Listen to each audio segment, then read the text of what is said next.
Hello मेरे 22 फरवरी वाले UP योद्धाओं, तो हो जाओ तैयार क्योंकि आखिरकार आ ही गई वो क्लास जिसका आप सभी को था इंतजार।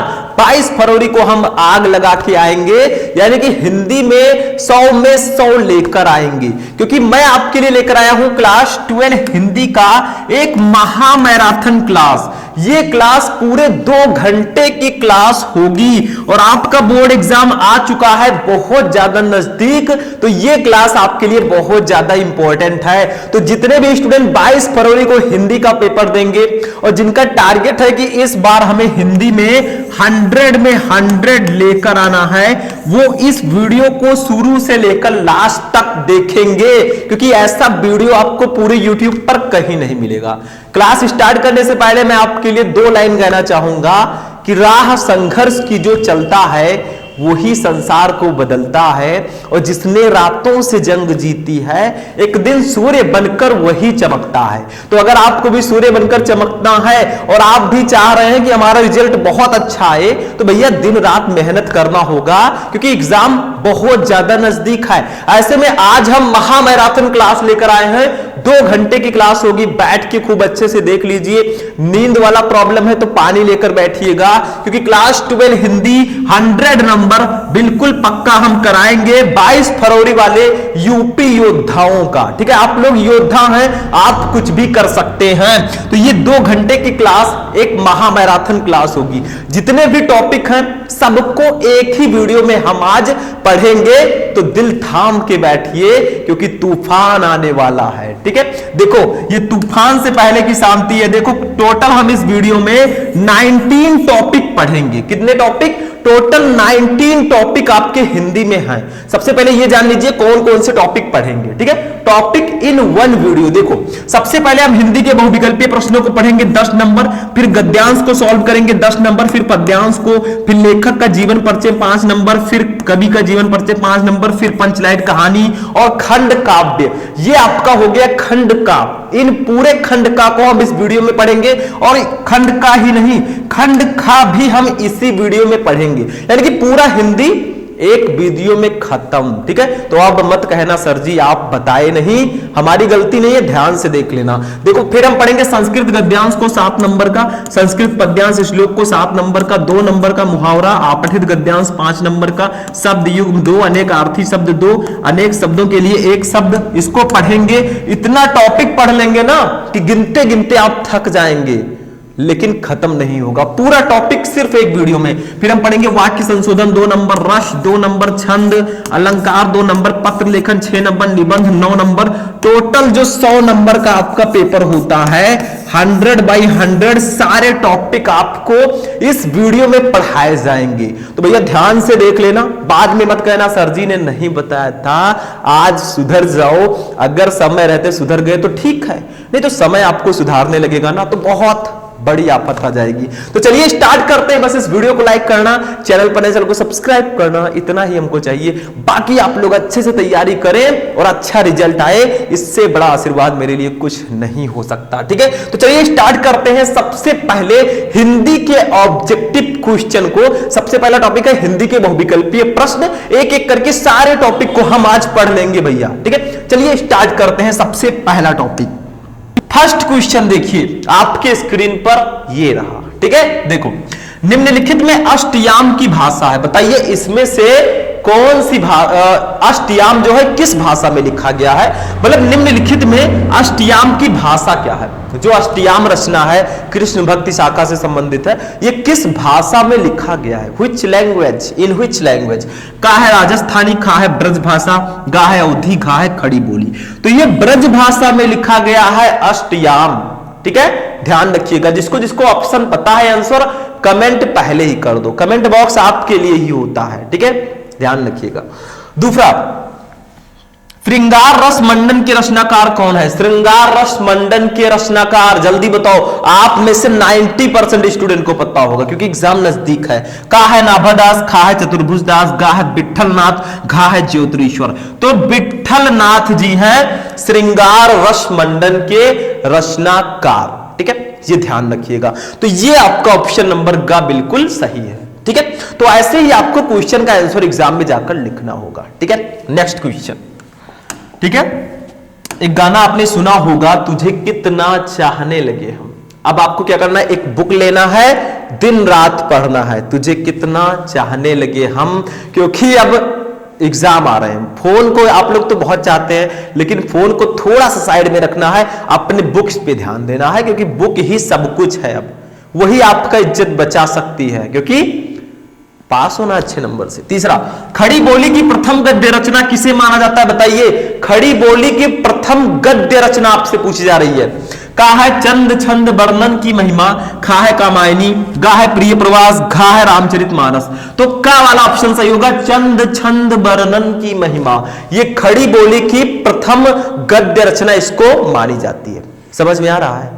देखिए मैं स्लोली पढ़ा रहा हूं, ठीक है। अभी तो ट्रेलर है, पिक्चर अभी बाकी है मेरे दोस्त, ये तो शुरुआत है, आगे आगे देखिए होता है क्या। अभी क्लास बहुत लंबी है, पूरा टॉपिक हम कवर करेंगे। चौथा क्वेश्चन, सदल मिश्र जी की रचना, इसमें से कौन सी रचना है जो सदल मिश्र जी की है, सबको पता होगा, बहुत इंपॉर्टेंट रचना है। का है सत्यामृत प्रवाह, खा है नासिकेतोपाख्यान, गा है भारत सौभाग्य, घा है भूतनाथ। भैया नासिकेतोपाख्यान ये सदल मिश्र जी की बहुत ही फेमस रचना है। तो ऑप्शन नंबर कौन सा सही होगा, देखो खा वाला, ठीक है। थोड़ा साइड में हो जाता हूं। नेक्स्ट क्वेश्चन, क्वेश्चन नंबर 4 देखो।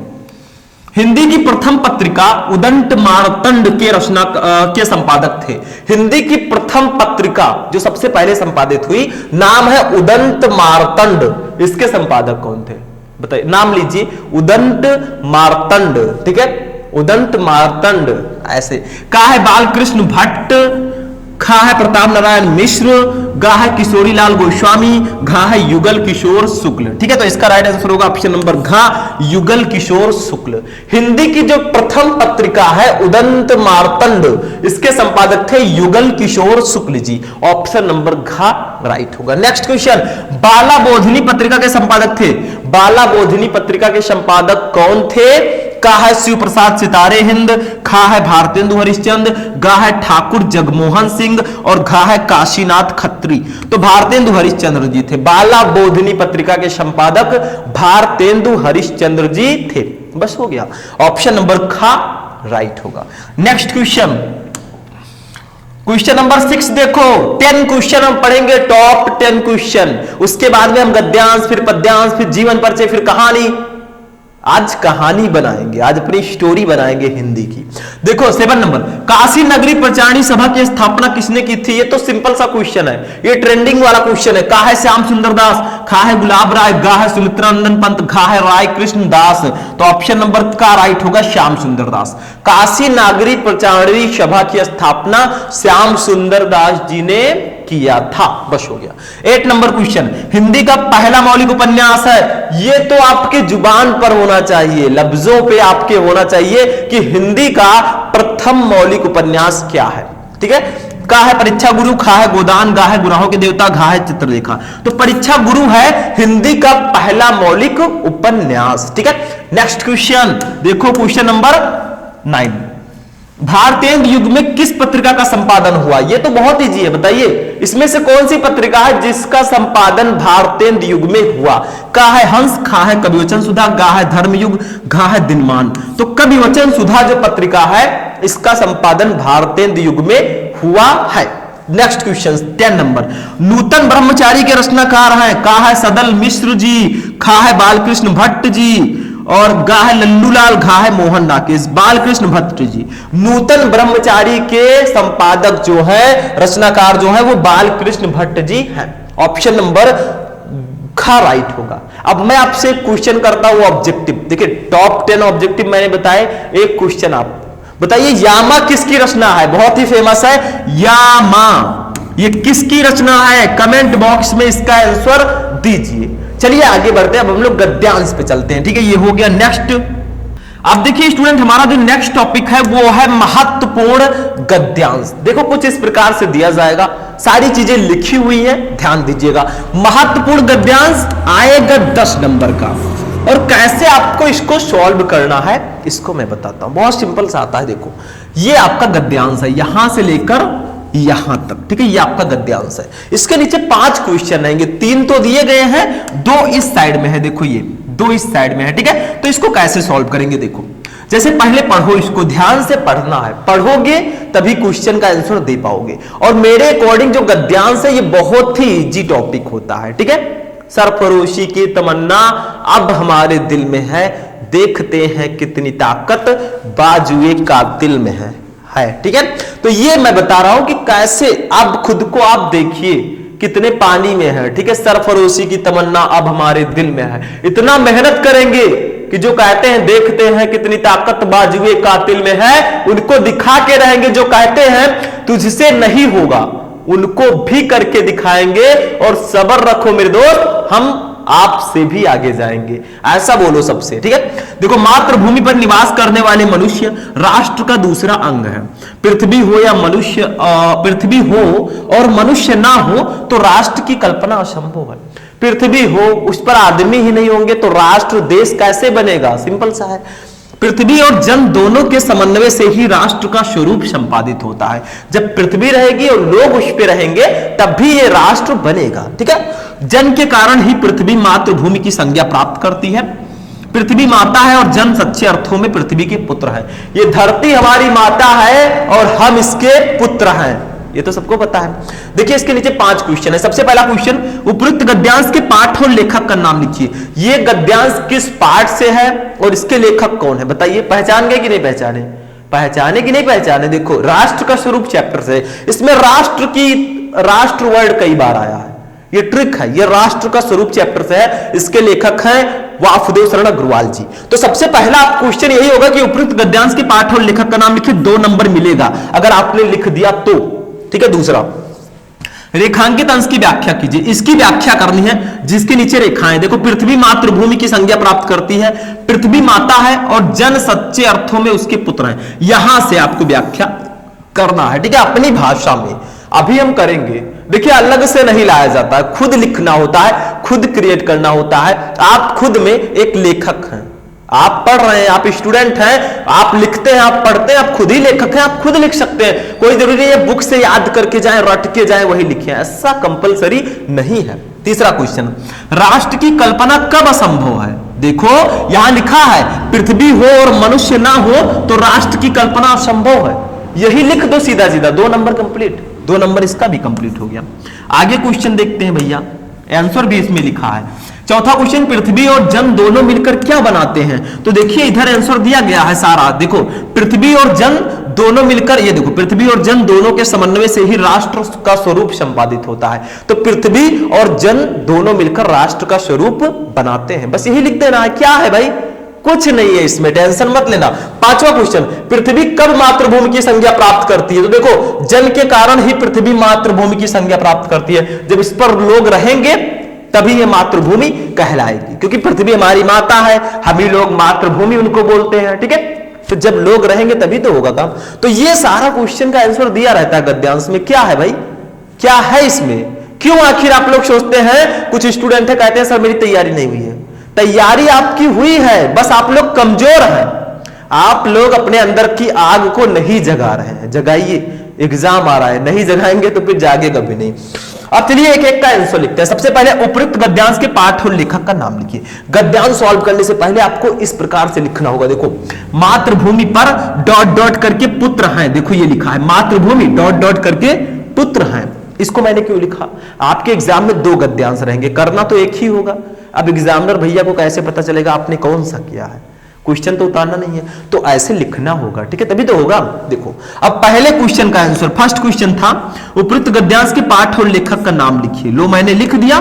फर्स्ट क्वेश्चन, संदर्भ। देखिए, संदर्भ जो होता है इसमें पाठ का नाम और लेखक का नाम दोनों आ जाता है, तो संदर्भ लिखेंगे ज्यादा बेटर रहेगा। अगर आप डायरेक्टली लिख देते हैं पाठ का नाम, राष्ट्र का स्वरूप, लेखक का नाम डॉक्टर वासुदेव शरण अग्रवाल, तब भी सही है, नो प्रॉब्लम, 2 नंबर मिल जाएगा। देखो, संदर्भ ऐसे लिखेंगे, प्रस्तुत गद्यांश हमारी पाठ्य पुस्तक के गद्य भाग में संकलित एवं भारतीय संस्कृति के अध्येता डॉक्टर वासुदेव शरण अग्रवाल द्वारा लिखित राष्ट्र का स्वरूप शीर्षक निबंध से अवतरित है। इसमें करना क्या है, ये तो आपने लिख दिया, देखो ये हमारे लेखक हो गए और ये चैप्टर का नाम हो गया।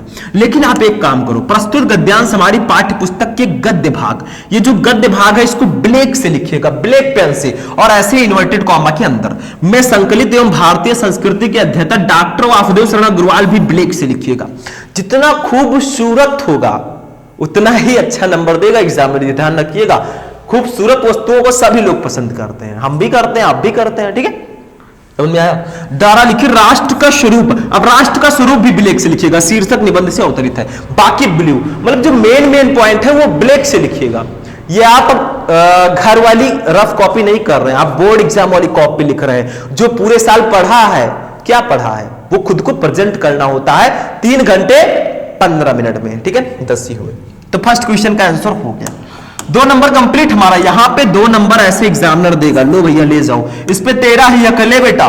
दूसरा देख, रेखांकित अंश की व्याख्या कीजिए। इसकी व्याख्या करनी है कि जन के कारण ही पृथ्वी मातृभूमि की संज्ञा प्राप्त करती है। पृथ्वी माता है और जन सच्चे अर्थों में पृथ्वी के पुत्र हैं। तो देखो मैंने लिख दिया है यहां पे, देखो ये, जब तक किसी भूभाग पर निवास करने वाले मनुष्य भूमि को माता, और देखो ऐसे नंबर 2 डालना है, रेखांकित अंश की व्याख्या हेडिंग डालना है, क्योंकि आपको रेखांकित अंश की व्याख्या लिखनी थी, ठीक है। तो हमने क्या लिखा, देखो, जब तक किसी भूभाग पर निवास करने वाले मनुष्य को भूमि को माता और स्पंथ को उस भूमि का पुत्र नहीं मानते, तब तक उसमें राष्ट्रीयता की भावना उत्पन्न नहीं हो सकती। जब हम देश को अपनी माता के रूप में अनुभव करने लगते हैं, तभी हमारे हृदय में ऐसे भाव जन्म लेते हैं जिनके आधार पर राष्ट्र का निर्माण करने की इच्छा उत्पन्न होती है। मतलब अपनी तरफ से थोड़ा बढ़ा चढ़ा के, थोड़ा हाइपर बोल सुना है अपने, वो है आपका फिगर ऑफ स्पीच, तो थोड़ा बढ़ा चढ़ा के अच्छे से लिख देना है। कोई जरूरी नहीं है आप किताबी भाषा लिखें, और जब भी कॉपी लिखें खूबसूरत लिखें, खूब अच्छे से लिखें, पूरे मन से लिखें, ठीक है। इधर उधर ताका झाकी ना करें, जो आपको पता है उसको लिखते रहें, ठीक है। तो ये दूसरे क्वेश्चन का आंसर हो गया। तीसरा क्वेश्चन आपका था, देखो तीसरा क्वेश्चन है कि राष्ट्र की कल्पना कब असंभव है। तो देखो लिखा है पृथ्वी और मनुष्य ना हो तो राष्ट्र की कल्पना असंभव है। मतलब पृथ्वी हो और मनुष्य ना हो तो राष्ट्र की कल्पना असंभव है, वही मैंने लिख दिया है। देखो ध्यान से, देखो अभी आएगा, ठीक है। ये तीसरे क्वेश्चन का आंसर देखो, मनुष्य के बिना राष्ट्र की कल्पना असंभव है। 2 नंबर ये भी मिल गया। अब आप कहेंगे सर जी संदर्भ लिखा इतना बड़ा वाला, तब जाके 2 नंबर मिला। रेखांकित अंश की व्याख्या लिखी मैंने 4 से 5 लाइन में, तब 2 नंबर मिला। ये तो एक भी लाइन का नहीं है, इसमें भी 2 मिल जाएगा, बिल्कुल मिल जाएगा। छोटा है लेकिन देखने में छोटा लगे, करे घाव गंभीर, ठीक है। चौथा क्वेश्चन देखो क्या है भैया, चौथा क्वेश्चन पे आते हैं। 4 नंबर क्वेश्चन आइए, पृथ्वी और जन दोनों मिलकर क्या बनाते हैं। तो पृथ्वी और जन दोनों मिलकर राष्ट्र का स्वरूप बनाते हैं। ये देखो पृथ्वी और जन दोनों मिलकर राष्ट्र का स्वरूप बनाते हैं, लिख दो। 2 नंबर ये भी कंप्लीट। क्या है इसमें, कुछ नहीं है। 5वां क्वेश्चन, पृथ्वी कब मातृभूमि की संज्ञा प्राप्त करती है। तो पृथ्वी पर जन का निवास होने पर ही वो मातृभूमि की संज्ञा प्राप्त करती है। जब तक पृथ्वी पर लोग नहीं रहेंगे वो मातृभूमि नहीं है, और जब पृथ्वी पर लोग रहेंगे तभी वो मातृभूमि कहलाएगी, क्योंकि हम ही लोग हैं जो पृथ्वी को माता बोलते हैं और वो हमारी माता है, ठीक है। तो ये हो गया 5 का आंसर। लो भैया 10 नंबर आपका कंप्लीट।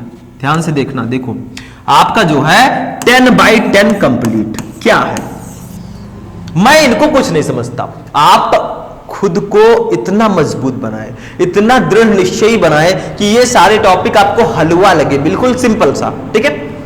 खुद को इतना स्ट्रांग बनाओ, आप खुद में एक टीचर हो, किसी से कम नहीं है हम, ये ध्यान रखिएगा, किसी से भी कम नहीं है। हम भी स्टूडेंट हैं, आप भी स्टूडेंट हैं, और जो हमारे बड़े बड़े टीचर्स हैं वो भी स्टूडेंट थे। स्टूडेंट लाइफ सबकी थी, ठीक है। तो आप खुद को यही करो। देखो अब आते हैं पद्यांश पे। अब ये समझना थोड़ा भाई, क्योंकि ये पद्यांश है, ये कविता है जिसको हम लोग बोलते हैं। महत्वपूर्ण पद्यांश 10 नंबर का है। बताओ किस चैप्टर का है। दुर्बलता का ही चिन्ह विशेष शपथ है, इसको चिन्ह कर दीजिएगा, ठीक है। चिन्ह विशेष शपथ है, पर अबला जन के लिए कौन सा पथ है। यदि मैं उकसाई गई भरत से हो तो पति समान पुत्र स्वयं भी खोऊं। ठहरो मत रोको मुझे कहूं सो सुन लो। पाओ यदि उसमें सार सब उसे चुन लो। करके पहाड़ सा पाप मौन रह जाऊं। राई भर भी अनुताप न करके पाऊं। थी सनछत्र शशि निशा ओष टपकाती, रोती थी नीरव सभा हृदय थपकाती। ठीक है, हृदय कर दीजिएगा। तो देखिए ये किस चैप्टर का है?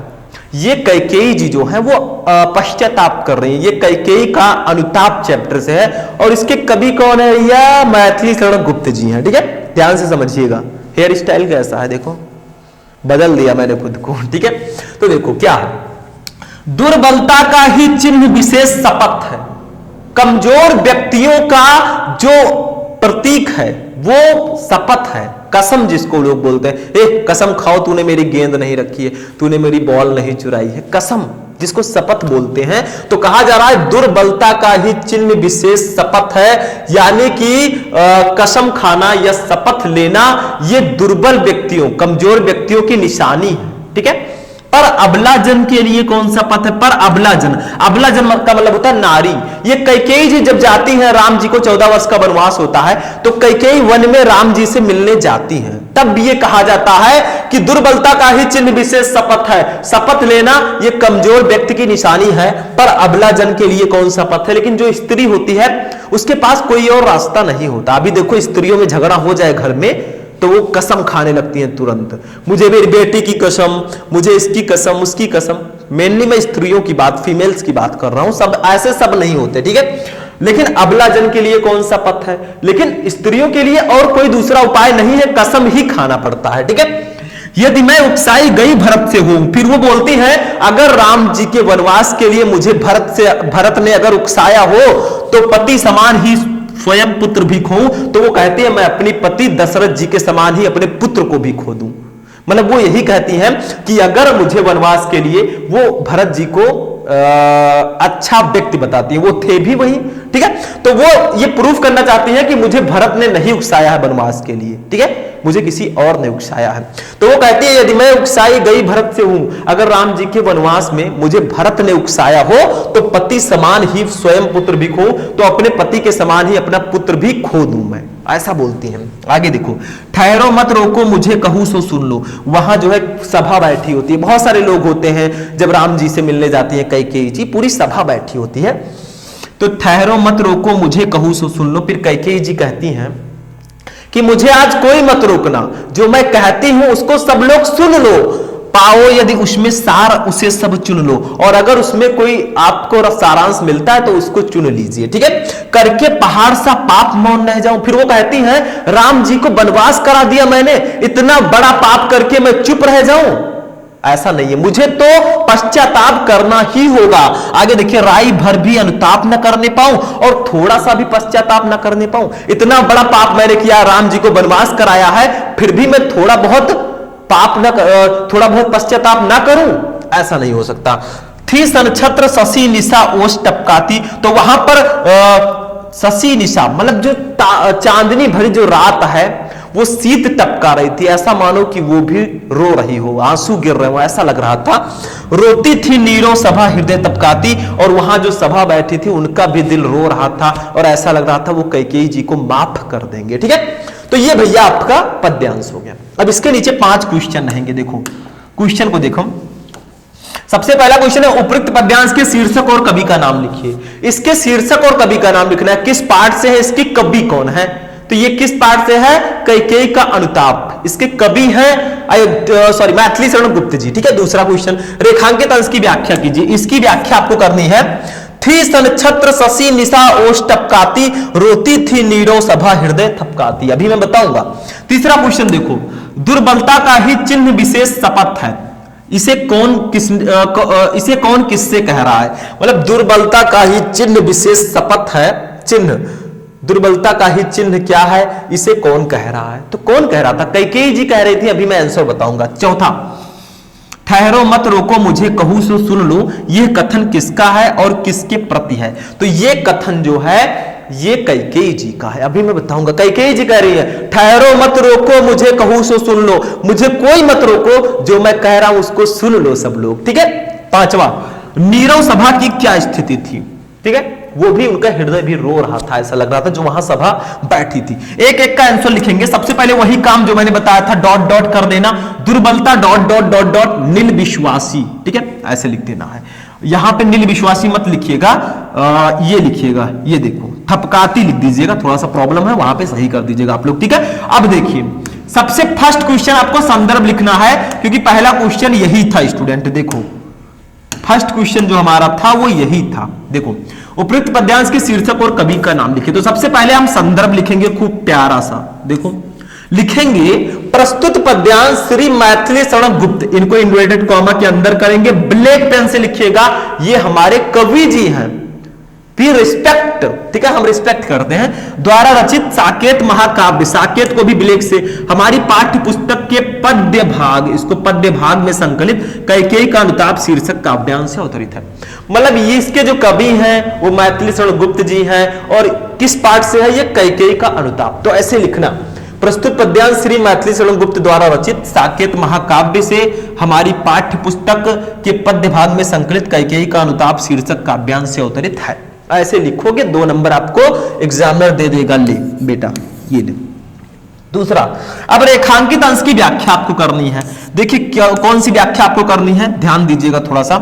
ये थी सन छत्र शशि निशा ओष टपकाती, रोती थी नीरव सभा हृदय थपकाती। चलिए लिखते हैं भाई थोड़ा सा, ये देखिए, ये दूसरा रेखांकित अंश की व्याख्या, जिस क्षण कैकेयी अपने द्वारा किए हुए दुष्टतापूर्ण कृत्य पर पश्चाताप कर रही थी, उस समय तारों से जड़ी हुई चांदनी ओस कणों के रूप में आंसुओं की वर्षा कर रही थी। ऐसा लग रहा है कि जो तारों से भरी चांदनी रात थी वो ओस के रूप में आंसुओं की वर्षा कर रही हो, वो रो रही हो, जैसे आज ओस बरस रहे हैं, बाहर निकलो थोड़ा ठंडी में, और नीचे मौन सभा अपने हृदय को थपथपाते हुए रुदन कर रही थी, और जो सभा थी वो अपने हृदय को थपथपाते हुए, हृदय दिल चीर के देख तेरा ही नाम होगा, कौन कह रही थी, ठीक है। तो ये अपने हृदय को थपथपाते हुए रुदन कर रही थी, यही लिख देना है रेखांकित अंश की व्याख्या में।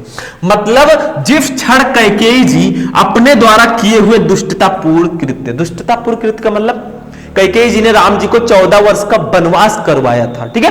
तो जब वो अपना पश्चाताप कर रही थी तो उस समय तारों से जड़ी हुई चांदनी ओस कणों के रूप में आंसुओं की वर्षा कर रही थी, और नीचे मौन सभा अपने हृदय को थपथपाते हुए रुदन कर रहे थे। रुदन का मतलब ऐसा लग रहा हो रो रहा हो उनका हृदय, ठीक है। दिल को धड़कना। तीसरा क्वेश्चन देखो, दुर्बलता का ही चिन्ह क्या है, इसे कौन किससे कह रहा है। तो देखो तीसरे का आंसर देखो, ये देखो, दुर्बलता का ही चिन्ह विशेष शपथ है, इस पंक्ति को राम, पंक्ति लिख दीजिएगा, पंक्ति, ठीक है, ऐसे, इस पंक्ति को राम और भरत के परिसंवाद की सुनकर राम तथा उपस्थित सभा के समक्ष कैकेयी जी ने कहा था। इसको कैकेयी जी ने कहा था जब राम जी का और भरत जी का बातचीत चल रहा था, संवाद चल रहा था। बस हो गया, 2 नंबर ये भी क्लियर। चौथा क्वेश्चन देखो क्या है, ध्यान से समझना। चौथा है, ठहरो मत रोको मुझे, कहूं सो सुन लो। ये कथन किसका और किसके प्रति है, तो देखो ध्यान से समझना। चौथा क्वेश्चन, ठहरो मत रोको मुझे, कहूं सो सुन लो, ये कथन राम तथा उपस्थित सभा के समक्ष कैकेयी जी ने कहा था। इसको भी कैकेयी जी ने कहा था। नेक्स्ट क्वेश्चन देखो, नेक्स्ट क्वेश्चन हमारा क्या है, ये देखो क्वेश्चन नंबर नेक्स्ट, नीरव सभा की क्या स्थिति थी, बताइए। नीरव सभा जो वहां पे बैठी थी उसकी क्या स्थिति थी। तो देखो, नीरव और मौन सभा स्वयं अपने हृदय को थपथपाते हुए रुदन कर रही थी। मतलब वहां पे जो सभा बैठी थी वो अपने हृदय को थपथपाते हुए रुदन कर रही थी। क्यों कराया आपने वनवास। अब भाई पश्चाताप कर रही है, तो भगवान श्री राम जी हैं, महापुरुष है, वो माफ कर देंगे उनको। क्यों माफ कर देंगे, गलतियां सबसे हो जाती हैं, ठीक है, We are humans। हो गया, तो ये आपका था पद्यांश। अब चलिए हम लोग चलते हैं जीवन परिचय पर। चलिए नेक्स्ट टॉपिक। अब देखिए स्टूडेंट, हमारा जो नेक्स्ट टॉपिक है वो है जीवन परिचय। हमने लिया है इस वीडियो में वासुदेव शरण अग्रवाल जी को, 5 नंबर के आते हैं, और ये जो लेखक है ये ट्रेंडिंग में है, मतलब ये इस बार आएंगे भैया। ये है हजारी प्रसाद द्विवेदी हैं, इन सबको पढ़ के जाइएगा। देखिए अब आप लोग कहेंगे सर जी हमारे एग्जाम में तो साहित्यिक परिचय आता है, आपका पहला हेडिंग जीवन परिचय है, ऐसा क्यों कर रहे हैं ना इंसाफी। तो देखो भैया, एक छोटा सा जीवन परिचय अगर आप लिख देते हैं, बहुत छोटा सा, इनका जन्म, इनकी मृत्यु, बाकी आपको साहित्यिक परिचय लिखना। देखिए साहित्यिक परिचय मैंने बड़ा सा लिखा है, क्यों, क्योंकि मेन यही है लेकिन छोटा सा जीवन परिचय लिख देना। अब आप लोग कहेंगे सर जी जीवन परिचय ना लिखें तो भी कोई प्रॉब्लम नहीं, आप डायरेक्टली साहित्यिक परिचय लिखकर उनकी रचनाओं को लिख सकते हैं, क्योंकि साहित्यिक परिचय और उनकी रचनाएं पूछी जाती हैं। दोनों तरीका सही है, all is correct, all is well. ठीक है, देखिए सबसे पहले छोटा सा जीवन परिचय हेडिंग डालिएगा, लिखिएगा डॉक्टर अग्रवाल का जन्म सन 1904 ईस्वी में मेरठ जनपद के खेड़ा नामक ग्राम में हुआ था। इनके माता पिता लखनऊ में रहते थे। भारतीय संस्कृति और पुरातत्व का ये महान पंडित एवं साहित्यकार सन 1967 ईस्वी में परलोक सिधार गया। इनका जन्म, इनके माता पिता और इनकी मृत्यु, काम खत्म। इतना सा लिखिएगा, छोटा सा जिसको बोलते हैं। ठीक है, छोटे छोटे सपने हो बाकी सारे अपने हो, अपने तो अपने होते हैं। ठीक है, नेक्स्ट हमारा हेडिंग रहेगा साहित्यिक परिचय। देखो ध्यान से समझो स्टूडेंट, एक बार समझ में आना चाहिए। बहुत सारे स्टूडेंट कमेंट करते हैं सर मेरी तैयारी नहीं हुई है। जब कोई चीज ध्यान से नहीं देखोगे, कोई चीज पूरे मन से नहीं करोगे, आप सक्सेस नहीं हो सकते। क्योंकि किसी भी काम में सक्सेस होने का सबसे अच्छा मूल मंत्र है कि उस काम को पूरे दिल से करना। और याद रखना, जिस काम को आप पूरे दिल से करते हैं, अगर आपकी इच्छा है किसी काम को बहुत अच्छे से करने की, तो पूरी कायनात आपको उस काम को पूरा करने में लग जाएगी। ये ध्यान रखिएगा, मैं बार बार बोलता रहता हूं। साहित्यिक परिचय देखो, डॉक्टर अग्रवाल भारतीय संस्कृत, पुरातत्व और प्राचीन इतिहास के प्रकांड पंडित एवं अन्वेषक थे। मतलब इनके बारे में लिखना है साहित्य में, हिंदी साहित्य में इनका परिचय कैसा है, किस प्रकार के थे। तो डॉक्टर अग्रवाल भारतीय संस्कृति, पुरातत्व और प्राचीन इतिहास के प्रकांड पंडित एवं अन्वेषक थे। इनके मन में भारतीय संस्कृति को वैज्ञानिक अनुसंधान की दृष्टि से प्रकाश में लाने की उत्कट इच्छा थी। अतः इन्होंने उत्कृष्ट कोटि के अनुसंधात्मक निबंधों की रचना की। इनके अधिकांश निबंध ठीक है, प्राचीन भारतीय इतिहास और संस्कृति से संबंध है। इन्होंने अपने निबंधों में प्रागैतिहासिक, वैदिक एवं पौराणिक धर्म का उद्घाटन किया। जायसी के पद्मावत पर इनकी टीका सर्वश्रेष्ठ मानी जाती है। हिंदी साहित्य के इतिहास में बेपनी, मौलिकता, विचारशीलता और विद्वता के लिए ये चिरस्मरणीय रहेंगे। इतना सा लिखना है, छोटा सा लिखना है, बस हो गया साहित्यिक परिचय। इनकी रचनाओं को देखते हैं, क्योंकि हमें रचनाएं भी लिखनी, रचनाएं एक कृतियां भी बोलते हैं। चाहे आप इनको रचनाएं बोले चाहे कृतियां बोले, दोनों सेम ही है, कंफ्यूज मत होइएगा, कंफ्यूजन बिल्कुल नहीं। ठीक है, कृतियां देखिए, डॉक्टर वासुदेव शरण अग्रवाल ने निबंध, शोध एवं संपादन के क्षेत्र में महत्वपूर्ण कार्य किया। इनकी प्रमुख रचनाओं का विवरण निम्न है। सबसे पहले हेडिंग डालिएगा निबंध संग्रह। देखिए निबंध में इन्होंने क्या क्या लिखा, पृथ्वीपुत्र, कल्पलता, कला और संस्कृति, कल्प वृक्ष, भारत की एकता, माता भूमि, वागधारा आदि, ये इनके निबंध है। मतलब निबंध संग्रह हेडिंग डाल के जो इनके निबंध है उसको प्यार से लिख देना। ठीक है, बस हो गया। शोध प्रबंध में इन्होंने पाणिन कालीन भारतवर्ष, आलोचना ग्रंथ में इन्होंने पद्मावत की संजीवनी व्याख्या तथा हर्षचरित का सांस्कृतिक अध्ययन, संपादन में इन्होंने पाली, प्राकृत और संस्कृत के एकाधिक ग्रंथों का इन्होंने संपादन भी किया। तो ये इनकी रचना है, छोटा सा है। देखो आपको 80 शब्दों में लिखना होता है, कुछ खास बड़ा नहीं लिखना है। ठीक है, तो इसी के अकॉर्डिंग आपको लिखना है। अब चलिए कवियों पर चलते हैं। 5 नंबर आपका कंप्लीट हो गया, ये लो 5/5। ठीक है, नेक्स्ट चलिए आ गए हम कवि पर। कवि में मैंने लिया है एक ऐसे कवि को, बहुत ही इंपॉर्टेंट, जयशंकर प्रसाद जी। 5 नंबर ये भी आपका कंप्लीट करा के जाएंगे। हमारे हिंदी पद में 3-4 कवि बहुत इंपॉर्टेंट हैं, जयशंकर प्रसाद, महादेवी वर्मा, सुमित्रानंदन पंत, रामधारी सिंह दिनकर। इन 3-4 कवियों के साहित्यिक परिचय को पढ़ लेना। सबसे पहला हेडिंग जीवन परिचय देखो। जयशंकर प्रसाद का जन्म सन 1889 ईस्वी में काशी के एक प्रतिष्ठित वैश्य परिवार में हुआ था। इनके पिता का नाम देवी प्रसाद था। सन 1937 ईस्वी में अल्पावस्था में ही क्षय रोग से ग्रस्त होकर स्वर्ग सिधार गए। बस इतनी सी उम्र में ही इनका स्वर्गवास हो गया। ठीक है, ये जीवन परिचय हो गया। साहित्यिक परिचय देखूं, श्री जयशंकर प्रसाद छायावाद के प्रवर्तक, उन्नायक तथा प्रतिनिधि कवि होने के साथ साथ युग प्रवर्तक, नाटककार, कथाकार तथा उपन्यासकार भी थे। मतलब ये छायावाद के प्रवर्तक जयशंकर प्रसाद जी को कहा जाता है। उन्नायक, प्रतिनिधि कवि थे, ये एक नाटककार थे, कथाकार थे और उपन्यासकार भी थे। इनकी कामायनी सबसे प्रसिद्ध रचना है। कामायनी आपने नाम सुना होगा, ये सबसे प्रसिद्ध रचना है जिसमें छायावाद के प्रवृत्ति एवं विशेषताओं को बताया गया है। जयशंकर प्रसाद छायावादी युग के सर्वश्रेष्ठ कवि हैं। प्रेम और सौंदर्य इनके प्रमुख विषय हैं। इतना सा आपको साहित्यिक परिचय लिखना है।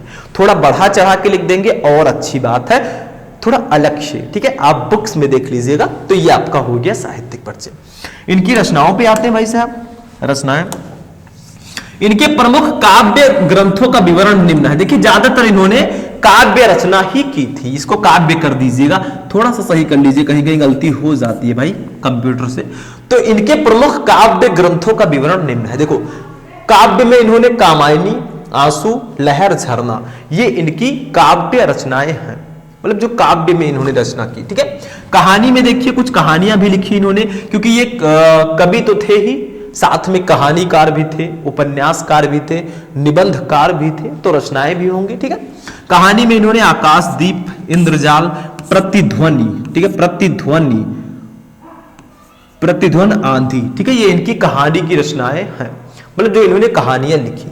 उपन्यास में देखिए क्या क्या है, कंकाल, तितली, इरावती जो है ये इनकम्प्लीट है, मतलब इरावती जो रचना है ये पूरी नहीं हो पाई थी, ठीक है, इनकी डेथ हो गई। उसके बाद में निबंध में देखिए क्या है, निबंध में है काव्य और कला तथा अन्य निबंध, ठीक है, अन्य निबंध। चंपू में इनका प्रेम राज्य। तो इतनी सारी इनकी रचनाएं हैं, मतलब काव्य में इनकी फेमस रचना है कामायनी, ठीक है। बाकी आंसू, लहर, झरना ये सारी इनकी काव्य रचनाएं हैं। काव्य का मतलब जो कविताएं हैं, ठीक है। कहानी में इन्होंने आकाशदीप, इंद्रजाल, प्रतिध्वन आंधी, ये इनकी कहानियां हैं। उपन्यास में कंकाल, तितली, इरावती, ये इनकी उपन्यास रचना है। निबंध में काव्य और कला तथा कुछ और भी निबंध इन्होंने लिखा था। चंपू में प्रेम राज्य, ठीक है। तो ये हमारे जयशंकर प्रसाद जी का साहित्यिक परिचय हो गया। देखिए आपको मिनिमम 80 शब्दों में लिखना होता है, 80 वर्ड्स में, तो बहुत ज्यादा विस्तार से लिखने की जरूरत नहीं है, ठीक है। ये हो गया। अब चलिए देखते हैं अपनी कहानी को, क्योंकि हमने कितना नंबर क्लियर किया, 10 नंबर ऑब्जेक्टिव, 10 नंबर का गद्यांश, 10 नंबर का पद्यांश, 10 नंबर जीवन परिचय, 40 नंबर कंप्लीट। चलिए आगे बढ़ते हैं नेक्स्ट टॉपिक। अब देखिए स्टूडेंट, हमारा जो नेक्स्ट टॉपिक है वो है कहानी, और एक ऐसे कहानी को मैंने लिया है जो बहुत ही ज्यादा इंपॉर्टेंट है आपके बोर्ड एग्जाम की दृष्टि से। कहानी है पंचलाइट कहानी का उद्देश्य। मैंने उद्देश्य लिया है। देखिए पंचलाइट जो है बिहार के एक पिछड़े गांव की एक कहानी है, मतलब ये रियलिटी है। कहानी लिख दिया हमारे फणीश्वर नाथ रेणु जी ने, लेकिन दैट्स अ रियलिटी। तो आज हम पढ़ेंगे पंचलाइट कहानी का उद्देश्य। What is the purpose of Panchlight story, इसका उद्देश्य पढ़ेंगे, क्या उद्देश्य है इस कहानी को लिखने का। इसका देखिए पंचलाइट और बहादुर कहानी बहुत इंपॉर्टेंट है हमारे 12th में। इसका सारांश और उद्देश्य पूछा जाता है, मतलब पंचलाइट कहानी का उद्देश्य, पंचलाइट कहानी का सारांश, बहादुर कहानी का उद्देश्य, बहादुर कहानी का सारांश, ठीक है। तो ये दोनों टॉपिक कंप्लीट कर लीजिएगा। देखो क्या है, फणीश्वर नाथ रेणु जी हिंदी जगत के सुप्रसिद्ध आंचलिक कथाकार हैं, ठीक है। फणीश्वर नाथ रेणु जी इस कहानी के लेखक हैं, जो कि हिंदी जगत के सुप्रसिद्ध आंचलिक कथाकार हैं। अनेक जन आंदोलनों से वे निकट से जुड़े रहे, इस कारण ग्रामीण अंचलों से उनका निकट का परिचय है। जो गांव के लोग हैं, पिछड़े गांव के लोग हैं, उनका काफी अच्छा परिचय उनका है। और ये बिहार के एक पिछड़े गांव की कहानी है। उन्होंने अपने पात्रों की कल्पना किसी कॉफी हाउस में बैठकर नहीं की, अपितु वे स्वयं अपने पात्रों के बीच रहे हैं। मतलब जो कहानी होती है उसमें पात्र होते हैं, जैसे इस कहानी में गोधन है, मुनरी है, गुलरी काकी है। तो यहाँ पे वो जो है, मतलब किसी कॉफी हाउस में बैठकर उन्होंने ये रचना नहीं की है, वो लोगों के बीच रहे हैं। और ये एक सजीव कहानी है, मतलब एक रियलिटी है, ठीक है। पंचलाइट भी बिहार के आंचलिक परिवेश की कहानी है। ये भी बिहार के जो पिछड़ा गांव है उसकी कहानी है। शीर्षक कथा का केंद्र बिंदु है, मतलब जो पंचलाइट जो शीर्षक है ये कथा का केंद्र बिंदु है। मतलब पंचलाइट लोग लाते हैं वहां पे, जिसको हम लोग लालटेन बोलते हैं, ठीक है। तो वो लेकर आते हैं, बहुत खुश रहते हैं सब लोग, उसको जलाते हैं। जलाने के लिए हीरो गोधन को बुलाया जाता है, ठीक है। तो ऐसी सारी कहानी होती है। आप लोग सर्च करेंगे पंचलाइट कहानी का सारांश, शुभम लेक्चरर, आपको कहानी एक्सप्लेन में मिल जाएगी, जाकर देख लो, ठीक है। ये तो उद्देश्य है। आगे देखिए, शीर्षक को पढ़कर ही पाठक कहानी को पढ़ने के लिए उत्सुक हो जाता है। बड़े से बड़े रूढ़िगत संस्कार और परंपरा की व्यर्थ साबित कर देती है। कथानक संक्षिप्त, रोचक, सरल, मनोवैज्ञानिक और यथार्थवादी है। इसी केंद्रीय भाव के आधार पर कहानी के एक महत्वपूर्ण उद्देश्य को स्पष्ट किया गया। मतलब कहानी ये बहुत ही ज्यादा इंटरेस्टिंग है। उद्देश्य में आपको यही सब लिखना है, कुछ खास नहीं लिखना होता। उद्देश्य पूछा गया है, उद्देश्य लिखिए। सारांश पूछा जाता तो आप पूरी सारांश लिखते कि पंचलाइट बिहार के पिछड़े गांव के लोग हैं, वो लालटेन पंचलाइट लेकर आते हैं, उसको जलाने के लिए कोई नहीं होता गांव में तो गोधन भैया को बुलाया जाता है। गोधन को पहले ही वो जात से निकाल दिए होते हैं, क्योंकि वो मुनरी के घर के आगे से सलीमा का गाना गाते हुए जाता था, सनम रे मैं तेरा सनम हुआ रे। भैया किसी के घर से गाना गाते हुए जाओगे तो मुनरी से प्रेम करता था, ठीक है, आई लव यू। उसके बाद में क्या हुआ, उसकी माँ जो थी गुलरी काकी, वो जाकर पंचों से शिकायत कर देती है कि गोधन भैया हमारे घर के आगे से गाना गाते हुए जाते हैं, बेटी को हमारे इंप्रेस करना चाहते हैं, तो इसीलिए पंचायत वालों ने उसको गांव से निकाल दिया था। लेकिन जब पंचलाइट लाया गया, गांव वाले नहीं जला पाए, तो फिर से गोधन को बुलाया गया, क्योंकि गोधन ही पंचलाइट जलाना जानता था। अब गोधन सबके लिए हीरो बन गया था, ठीक है। टैलेंट कब कहां काम आ जाए कोई नहीं जानता, ठीक है। आगे बढ़ते हैं। इस प्रकार पंचलाइट जलाने की समस्या और उसके समाधान के माध्यम से कहानीकार ने ग्रामीण मनोविज्ञान का सजीव चित्र उपस्थित कर दिया है। ग्रामवासी जात के आधार पर किस प्रकार टोलियों में विभक्त हो जाते हैं और आपस में ईर्ष्या, द्वेष, युवत भावों, दोषयुक्त भावों से भरे रहते हैं। इसका बड़ा ही सजीव चित्रण इस कहानी में हुआ है। मतलब जो कहानी है इसमें जात के आधार पर किस प्रकार से टोलियों में विभक्त हो जाते हैं। भैया वो मुस्लिम है, वो हिंदू है, वो पंडित है, वो और भी छोड़े जाति हैं, ऐसे से विभक्त हो जाते हैं, उस पर इन्होंने जोर दिया है, ठीक है। और आपस में जो ईर्ष्या द्वेष होता है उस पर भी ये कहानी आधारित है। इस कहानी में हुआ है, ठीक है, इसको इरेज कर दीजिएगा भाई, मैं इरेज कर देता हूं इसको, ठीक है। रेणु जी ने यह भी दर्शाया है कि भौतिक विकास के इस आधुनिक युग में भी भारतीय गांव और कुछ जातियों कितने अधिक पिछड़े हुए हैं। कहानी के माध्यम से रेणु जी ने अप्रत्यक्ष रूप से ग्राम सुधार की प्रेरणा भी दी है।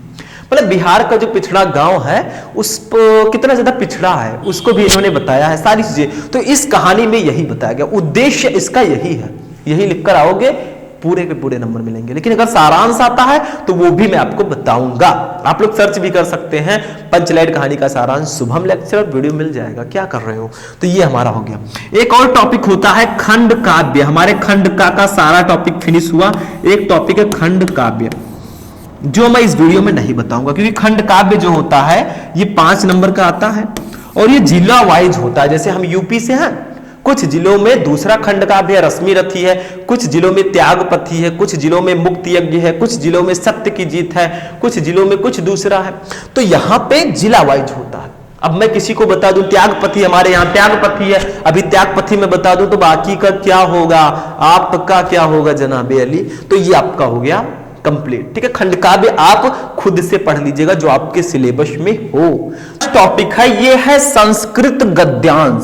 अब बहुत सारे स्टूडेंट कहेंगे हिंदी में सर जी सब तो ठीक है लेकिन संस्कृत नहीं आती, हम पंडित थोड़ी ना है जो हमें संस्कृत ज्यादा आएगी। तो टेंशन मत लो, संस्कृत की जिम्मेदारी हमारी है, ठीक है। जो भी मैं आपको पढ़ाऊंगा सारी चीजें बहुत इंपॉर्टेंट होती हैं। देखिए सबसे पहले संस्कृत का गद्यांश है, 7 नंबर का ये आपके एग्जाम में टॉपिक आता है। इसमें होगा क्या, आपको एक संस्कृत गद्यांश दिया गया, उसको संदर्भ के साथ हिंदी में अनुवाद करना है। पहले आपको संदर्भ लिखना है, प्रस्तुत गद्यांश हमारी पाठ्य पुस्तक हिंदी संस्कृत के महामना मालवीय नामक पाठ से अवतरित है, बस हो गया। लेखक तो इसमें होते नहीं भाई, ठीक है। उसके बाद में आपको अनुवाद लिखना है, इसका हिंदी अनुवाद। तो काहे पड़े हो चक्कर में, कोई नहीं है टक्कर में। सिर्फ आपको क्या करना है, जो जो चैप्टर मैंने बताया है, महामना मालवीय, पंचशील सिद्धांत, जातक कथा और एक और चैप्टर है बहुत इंपॉर्टेंट है, संस्कृत भाषा महत्वम, यही 4 चैप्टर पढ़ लो, कुछ पढ़ने की जरूरत नहीं है।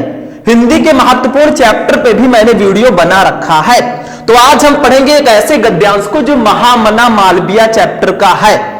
तो पहले इसका हिंदी अर्थ में बता देता हूं, फिर मैं आपको बताऊंगा कैसे इसका संदर्भ लिखना है, कैसे हिंदी में अनुवाद करना है, ताकि एग्जामिनर बिना सोचे समझे 7/7 आपको देकर जाएगा, ठीक है। देखो सबसे पहले महामना विद्वान जो है वक्ता थे। वो वक्ता का मतलब होता है भाषणकर्ता या लेक्चरर जिसको बोलते हैं, ठीक है। धार्मिको नेता, वो धार्मिक नेता थे। पत्रकार आश्चित थे, ठीक है। तो महामना जी विद्वान, भाषणकर्ता, धार्मिक नेता और पत्रकार भी थे। इतने सारे गुण थे इनके अंदर, ठीक है। आगे देखिए, परमस्य, परंतु सर्वोच्च गुण, इनका सबसे सर्वोच्च गुण जनसेवा आसीत था। लेकिन इनका सबसे सर्वोच्च गुण जनसेवा था, लोगों की सेवा करना। जैसे कोई गरीब है, कोई भीख मांग रहा है, कोई कुछ कर रहा है, उसको पैसे दिया जाए, वो सेवा हुआ। आप कोई भी काम इस जनता के हित में कर रहे हैं, गरीबों को दान कर रहे हैं, वो जन सेवा ही होगा, ठीक है। तो करना शुरू कर दीजिए। देखिए, यत्र कुत्राप, जहां कहीं भी, अयम, ये जनान, लोगों को दुखितान, दुखी, पीड़माश्च पश्यत, यानी कि पीड़ित देखते थे, तत्रैव, तभी शीघ्र में शीघ्र ही उपस्थित होकर सर्वविधम, सभी प्रकार से, सहायश्च, सहायता करते, अक्रोध थे, ठीक है। तो जहां कहीं भी ये लोगों को दुखी देखते थे, भैया जी दुखी हैं, तो उनकी सेवा, मतलब उनकी सभी प्रकार से सहायता करते थे। जहां तक हो सकता है वो सहायता करते थे। जैसे कोई गरीब किसी को अगर कुछ देना चाहता है तो भाई जितना उसका बजट होगा उतना ही देगा, ठीक है। कोई अमीर है भाई, उसके लिए 100, 200, 500, 1000 कुछ नहीं है, ठीक है। तो अपने अपने अकॉर्डिंग जहां तक हो सकता था वो सहायता करते थे, ठीक है। आगे देखिए, प्राणी सेवा, प्राणियों की सेवा, अस्य, इनका स्वभाव एवासीत था। प्राणी सेवा इनका स्वभाव था, मतलब लोगों की सेवा करना ही इनका स्वभाव था। बहुत अच्छे प्रकृति के थे, ठीक है। आगे देखिए, अद्यास्माकम, आज हमारे मध्य यानी कि हमारे बीच अनुपस्थित, वो अनुपस्थित है, उपस्थित नहीं है। महामना मालवीय स्वयस अमूर्त रूपेण, अपने यश को वो फैलाते हुए, ठीक है। प्रकाशम, यश का प्रकाश वितरण फैलाते हुए। अंधे, जो अंधकार में, ठीक है, तमस, अंधकार में डूबे, निमग्नान, लोगों, जनान, जो अंधकार में डूबे हुए लोग हैं उनको मार्ग दिखाते हुए, देखो सन्मार्ग दर्शन दिखाते हुए, स्थाने, हर एक स्थान पर, जने, हर एक जन के अंदर, हर एक लोग के अंदर उपस्थित हैं।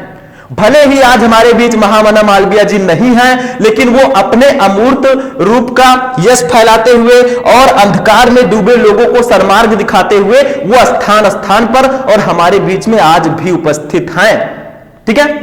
तो ये हो गया इसका हिंदी मीनिंग। भाई जहां तक हो सकता था मैंने आपको पूरी तरह समझाने का प्रयास किया। बाकी मैंने चैप्टर्स बता रखे हैं, जाकर पढ़ लो। क्या कर रहे हो भाई, आलस छोड़ो। जो भी मजा लिया, जो भी इंटरटेनमेंट किया, फोन चलाया, गेम खेला, सब अब बंद कर दो, अवॉइड करो इस चीज को और पढ़ाई पे खुद का ध्यान दो। क्योंकि समय ने, अगर अभी आपके पास समय है, अगर समय रहते सुधर गए तो ठीक है, जिस दिन समय आपको सुधारने पर आ जाएगा भैया, उस दिन सब बेकार हो जाएगा, कुछ नहीं रह जाएगा। तो देखिए, इसका सबसे पहले संदर्भ लिखेंगे हम लोग, संदर्भ, ठीक है। और जो लोग भैया चैटिंग कर रहे हैं थोड़ा कम कर दो, ये लोग आते जाते रहेंगे बाबू सोना, अभी जो है वही होना, ठीक है। पढ़ाई करो ध्यान से, ध्यान इसी पे लगाओ। एक महीने अगर अच्छे से पढ़ लिए, सोसाइटी में अच्छे से जाओगे, भैया मैं पास हो गया 90%, 80%, ठीक है। और अगर भैया फेल हो गए किसी कारण से, तो वही लोग मजा लेंगे, आप बाहर मुंह दिखाने लायक नहीं रहोगे। तो आपके हाथ में है कि आप अच्छे से सीना तान के जाना चाहते हैं कि भैया मुंह लटका के जाना चाहते हैं, ठीक है। पापा कहेंगे भैया जाओ सामान ले आओ बाजार से, अब बाजार जाएंगे, कैसे जाएं यार, अभी सब मजा लेंगे। तो ऐसा काम बिल्कुल मत करें, वो काम करें जिससे आपका, आपके समाज का, आपके माता पिता का, सबका नाम रोशन हो। यही मैं कहना चाहता हूं। देखिए, सबसे पहले जब आप गद्यांश को सॉल्व करें, ऐसे इसका जो फर्स्ट वर्ड है महामना, डॉट करके जो लास्ट वर्ड है उपस्थित एवं, इसको ऐसे लिख देना है। बट क्यों लिखना है? एग्जाम में आपको कॉपी में क्वेश्चन में उतारना होगा, ऐसे लिखना होगा। 2 गद्यांश दिए रहेंगे, आपको एक करना होगा। आपने कौन सा किया है, एग्जामिनर को कैसे पता चलेगा भाई? तो इसके लिए ये लिखना होता है। देखो मैंने लिखा है महामना डॉट करके उपस्थित एवं। अब आपको संदर्भ लिखना है, खूब प्यारा से हेडिंग डालिएगा। ये पीला, हरा, नारंगी, बैगनी, ये सब पेन बिल्कुल मत यूज करना, सिर्फ ब्लू एंड ब्लैक पेन ही यूज करना है आपको। संदर्भ कैसे लिखेंगे? प्रस्तुत गद्यांश हमारी पाठ्य पुस्तक के संस्कृत भाग में संकलित महामना मालवीय नामक पाठ से अवतरित है। इतना सा आपको संदर्भ में लिखना है। अगर मान लीजिए संस्कृत भाषा या महत्तम से होता ये, तो तब भी हम यही लिखते, बस चैप्टर का नाम चेंज। प्रस्तुत गद्यांश हमारी पाठ्य पुस्तक के संस्कृत भाग में संकलित संस्कृत भाषा या महत्तम नामक पाठ से अवतरित है। बट यहां पे ध्यान क्या देना, देखो संस्कृत भाग को ब्लैक से लिखना, ब्लैक पेन से, और महामना मालवीय को भी ब्लैक पेन से लिखना, हो सके तो अंडरलाइन कर देना। जितनी सुंदर कॉपी दिखेगी उतना अच्छा एग्जामिनर नंबर देगा, क्यों? ठीक है, क्योंकि ब्यूटी इज ऑलवेज परफेक्ट। भाई सुंदरता, सभी सुंदर चीजों के प्रति सभी आकर्षित होते हैं, तो आपको भी पता है, दैट्स अ यूनिवर्सल ट्रुथ। ठीक है, तो ये हो गया संदर्भ। अनुवाद में वही लिखना है जो मैंने आपको बताया था, देखो थोड़ा अच्छे से। महामना विद्वान, वक्ता, भाषणकर्ता, धार्मिक नेता एवं कुशल पत्रकार थे, किंतु इनका सर्वोच्च गुण जन सेवा ही था, लोगों की सेवा करना। जहां कहीं भी ये लोगों को दुखित और पीड़ित देखते थे वहीं शीघ्र उपस्थित होकर सब प्रकार की सहायता करते थे। प्राणियों की सेवा इनका स्वभाव ही था, प्राणियों की सेवा करना इनका स्वभाव था। ठीक है, आज हमारे बीच विद्यमान न होने पर भी महामना मालवीय अपूर्व रूप से अपने यश का प्रकाश फैलाते हुए, घोर अंधकार में डूबे मनुष्यों को सन्मार्ग दिखाते हुए स्थान स्थान पर प्रत्येक मनुष्य के अंदर उपस्थित हैं, भले ही हमारे बीच में नहीं है। इसीलिए मैं कहता हूं काम करो ऐसा कि आपके ना रहने के बाद भी लोग आपका नाम ले, जैसे आज महामना मालवीय जी का लिया जा रहा है। ठीक है, ऐसा काम करो। लाइफ है, एक बार लाइफ मिलती है, खुल के जियो भाई। 4 दिन की चांदनी फिर अंधेरी रात, काहे को टेंशन? मान लीजिए हमारी तैयारी ना हुई हो, अभी भी समय है, तैयारी कर लो, टेंशन मत लो। टेंशन बहुत बेकार चीज है। ठीक है, ये आपको धीरे धीरे खाते हुए चली जाएगी, धीरे धीरे कमजोर बना देगी भाई। ठीक है, चलिए आगे बढ़ते हैं। ये हो गया 7 नंबर हमने क्लियर कर लिया। अब हम चलते हैं संस्कृत पद्यांश पे। श्लोक, और श्लोक जो है भैया ये सुभाषित रत्नानी चैप्टर से आता है। किसको नहीं पता है, जो इंटर में है सुभाषित रत्नानी चैप्टर में पूरा श्लोक है, उसी को पढ़ लो, 7 नंबर पक्का। लेकिन एक चीज और ध्यान रखना, 2 चैप्टर ऐसे भी हैं जिसके नीचे एक एक श्लोक है, उसको पढ़ लेना। ठीक है, क्योंकि 2 ही श्लोक हैं 2 चैप्टर में, नहीं पढ़ सकते, बहुत इजी है। बस ये 7 नंबर आपके हाथ में होता है, सब कुछ सिंपल है, सिर्फ आपको समझना है। मैंने हिंदी के टॉपिक बताए जो फिक्स होता है, सर्च करो class 12 Hindi important topic, Shubham lecturer video मिल जाएगा, सारी चीजें मैं एक्सप्लेन करता हूं। प्रॉब्लम क्या है, आप देर में आते हैं भैया, देर में आएंगे तो प्रॉब्लम आप ही को होगी। तो आज इसीलिए मैं कहता हूं लगातार जुड़े रहे हमसे। देखिए महत्वपूर्ण पद्यांश 7 नंबर का, ये बहुत ईजी होता है, मैं इसको बहुत ईजी मानता हूं, हमारी नजर में बहुत ईजी है। अब आप कैसा सोचते हैं आप जाने, हम क्या जाने। ठीक है, कुछ तुम जानो कुछ हम जाने। देखो, भाषा सुमुख्या मधुरा दिव्य गीर्वाण भारती तस्या ही मधुरम काव्यम तस्मादिप सुभाषितम। किस चैप्टर का है? सुभाषित रत्नानी चैप्टर का है। सबसे पहले संदर्भ लिखना है ऐसे। देखो इसका मतलब क्या होता है, भाषा सुमुख्या मधुरा दिव्य गीर्वाण भारती, भाषाओं में सबसे मुख्य, सबसे मधुर और अलौकिक है कौन? संस्कृत भाषा। दिव्य गीर्वाण भारती मतलब जो हमारे देवों की भाषा है संस्कृत। संस्कृत को देववाणी माना गया है कि हमारे जो ईश्वर थे वो संस्कृत में ही बातें करते थे, उनकी वाणी है। तस्या ही मधुरम काव्यम तस्मादप सुभाषितम, और इससे भी मधुर इसका काव्य है संस्कृत का, और उससे भी अधिक मधुर उसके सुभाषित वचन है। बस हो गया, तो लिख दो संदर्भ पहले, प्रस्तुत पद्यांश या श्लोक, ऐसे या लिख दीजिएगा। चाहे आप पद्यांश लिखे चाहे श्लोक लिखे, एक ही लिखना है, ये ध्यान रखना, दोनों मत लिखिएगा। पद्यांश श्लोक, प्रस्तुत पद्यांश लिखो चाहे श्लोक लिखो। मैंने इसको दोनों को लिख दिया ताकि आप एक इसमें से चूज कर सकें। हमारी पाठ्य पुस्तक के संस्कृत भाग में संकलित सुभाषित रत्नानी, ऐसे इन्वर्टेड कॉमा के अंदर, नामक पाठ से अवतरित है। इसमें भी संस्कृत भाग जो है ब्लैक पेन, ठीक, और सुभाषित रत्नानी जो चैप्टर का नाम है ब्लैक पेन करके अंडरलाइन कर देंगे, ज्यादा बेटर दिखेगा। ठीक है, तो ये आपका संदर्भ हो गया। अनुवाद में ऐसे हेडिंग डालना, देखिए ये इजी होता है, बहुत इजी, और ये फिक्स भी होता है भाई, इस चैप्टर से आना है, मैं बोल दूं समझ लो उसी से आना है, सुभाषित रत्नानी। बाकी 1-2 श्लोक हैं, शायद महामना मालवीय में है, जातक कथा में है, पढ़ लेना। 2 श्लोक पढ़ने में 2 मिनट का समय लगेगा। ठीक है, हम तो आधे मिनट में पढ़ देते थे। देखो, भाषाओं में संस्कृत सबसे प्रधान, मधुर और अलौकिक है, उससे मधुर उसका काव्य है, और उस काव्य से भी मधुर उसके सुभाषित वचन है, यानी कि सुंदर वचन है। ठीक है, बस हो गया, सिंपल सा है। 7 नंबर ये भी कंप्लीट। अब आप कहेंगे सर एक एक पढ़ने से 7 नंबर कंप्लीट हो जाएगा? एक एक से नहीं, आप चैप्टर को पकड़िए, आप जड़ को पकड़िए, उसके ऊंचाई को मत देखिए। मतलब देखो, आप सुभाषित रत्नानी चैप्टर को पढ़ लो, काम खत्म, 7 नंबर फिक्स हो गया। आगे बढ़ते हैं, अभी तो बहुत टॉपिक है, आगे आगे देखिए होता है क्या। ठीक, चलिए नेक्स्ट टॉपिक।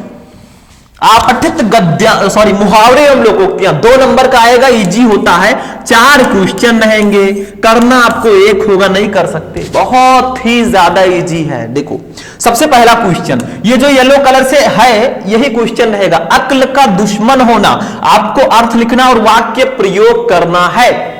तो अक्ल का दुश्मन होना इसका मतलब होता है अति मूर्ख होना।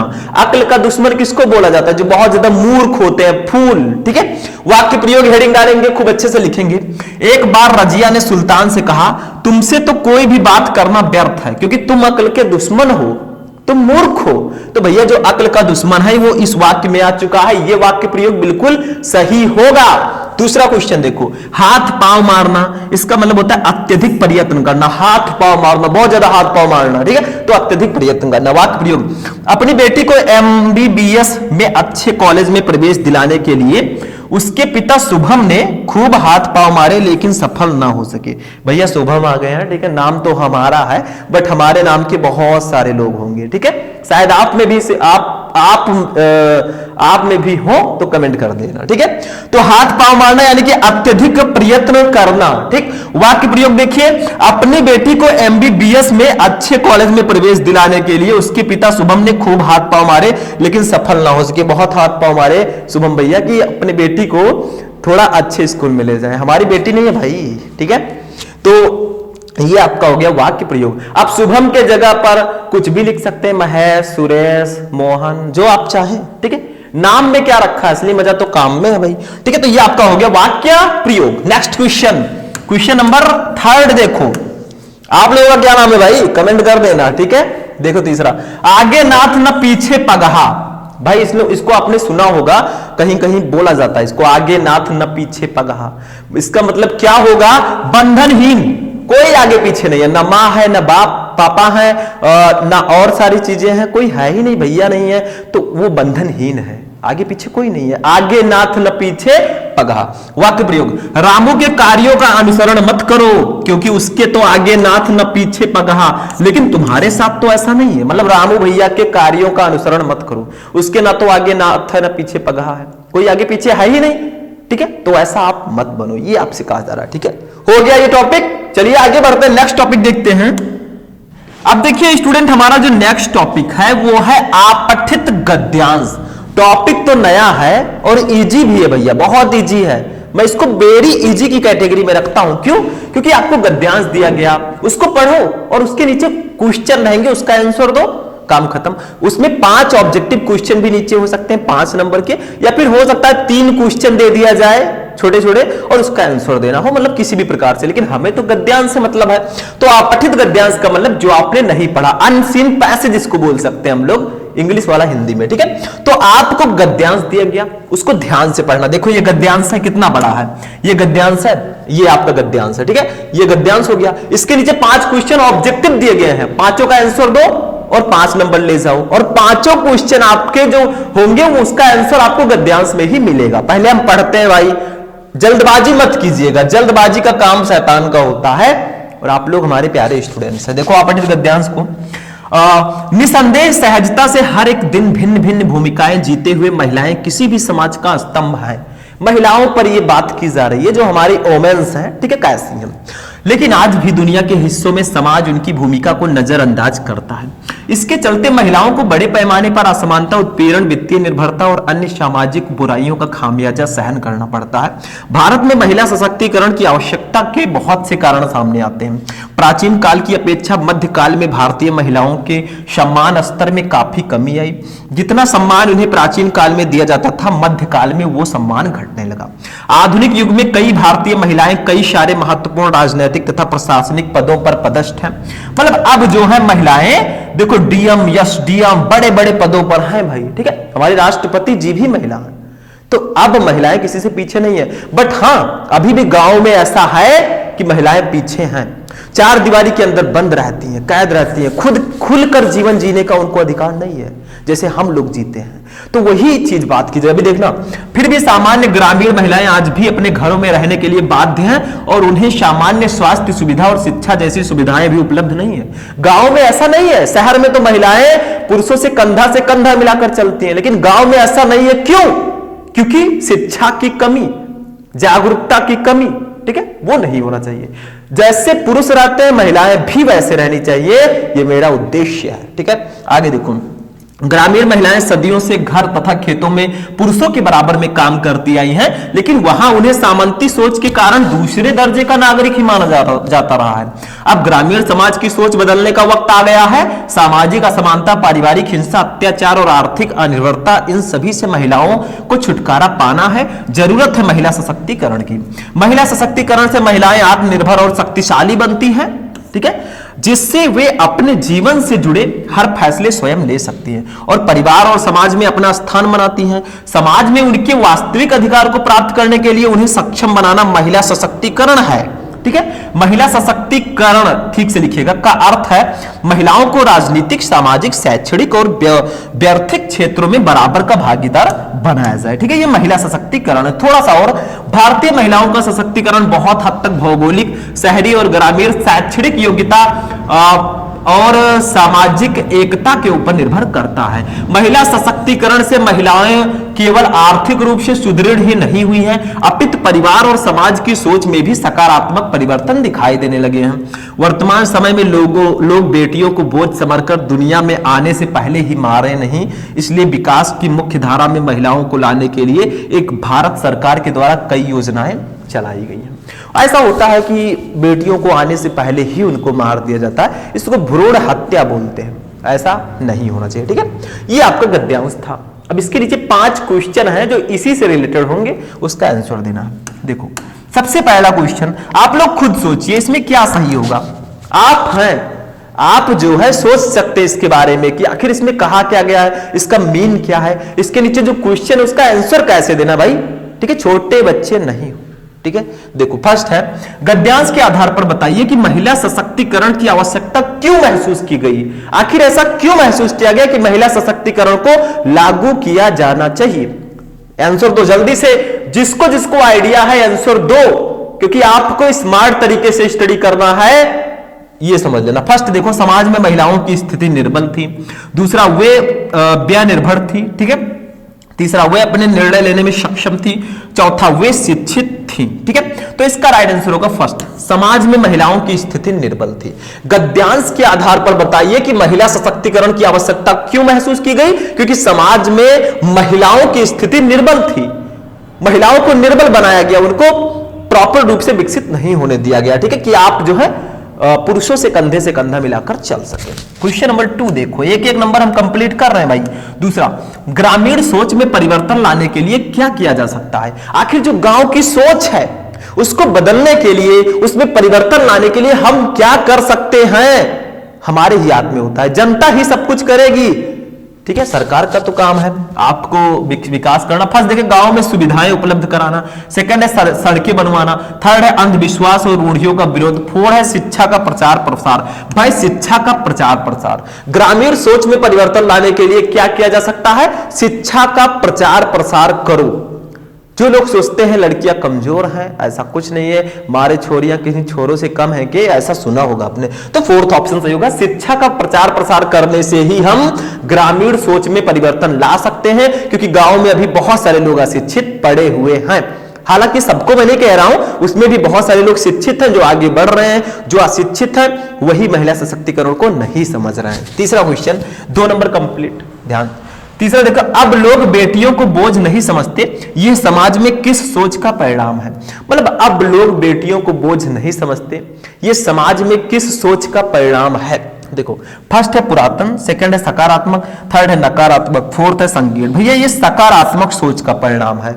लोग पॉजिटिव थिंकिंग कर रहे हैं, सकारात्मक तरीके से सोच रहे हैं। ये इसी का रिजल्ट है कि अब बेटियों को लोग बोझ नहीं समझते, क्योंकि बेटियां भी बहुत आगे जा रही हैं। बेटे और बेटियों में डिफरेंस नहीं होना चाहिए, भेदभाव नहीं होना चाहिए। जितना बेटियों का हक है उतना ही बेटों का हक है। बेटियां नहीं रहेंगी, बच्चे कहां से होंगे, ठीक है, ये ध्यान रखना। आगे कैसे पीढ़ी चलेगी, तो बिना बेटियों के कुछ नहीं होने वाला।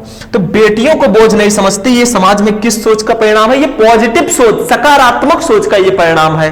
लोग पॉजिटिव थिंकिंग अब कर रहे हैं। हालांकि निगेटिव थिंकिंग में क्या आता है, अभी बेटी को आने से पहले मार दिया जाता, एमनियोसिंथेसिस करा के। एमनियोसिंथेसिस आपने बायोलॉजी में पढ़ा होगा, उल विभेदन। इसमें जो उल्बद्रव होता है उसको निकाल कर उसकी चेकिंग कर ली जाती है कि बेटी है या बेटा है, ठीक है, और प्रॉब्लम हो जाती है। तो यही चीज है। क्वेश्चन नंबर 4 को हम लोग देखेंगे। 4 का देखिए, महिला सशक्तिकरण से परिवार की आर्थिक स्थिति पर क्या प्रभाव दिखाई दिया। मतलब महिला सशक्तिकरण से परिवार की आर्थिक स्थिति जो है उस पर क्या प्रभाव दिखाई दिया। फर्स्ट है वित्तीय निर्भरता समाप्त, सेकंड है आर्थिक स्थिति में दुर्बलता, थर्ड है व्यर्थिक स्थिति में सुदृढ़ता, और फोर्थ है वित्तीय ऋण से मुक्ति। तो इसका राइट आंसर होगा ऑप्शन नंबर 3, व्यर्थिक स्थिति में सुदृढ़ता होगी। अगर महिला सशक्तिकरण से परिवार की आर्थिक स्थिति पर प्रभाव दिखाई दिया तो वह व्यर्थिक स्थिति में सुदृढ़ता। ठीक है, नेक्स्ट क्वेश्चन नंबर 5 को देखते हैं। ये देखो, क्या महिलाओं के सशक्तिकरण का पक्ष मात्र आर्थिक रूप से सशक्त होना ही है। मतलब जो महिलाएं होती हैं उनके सशक्तिकरण का जो पक्ष है वो क्या मात्र आर्थिक रूप से सुदृढ़ होना है। देखो, फर्स्ट है हाँ, इससे वे आत्मनिर्भर हो जाती हैं। सेकंड है नहीं, इससे उन्हें दोहरी जिम्मेदारी निभानी पड़ती है। थर्ड है हाँ, इससे वे शक्तिशाली बनती हैं। फोर्थ है नहीं, उनका अर्थ मुक्त प्रतिबोधों से मुक्त होना भी आवश्यक है।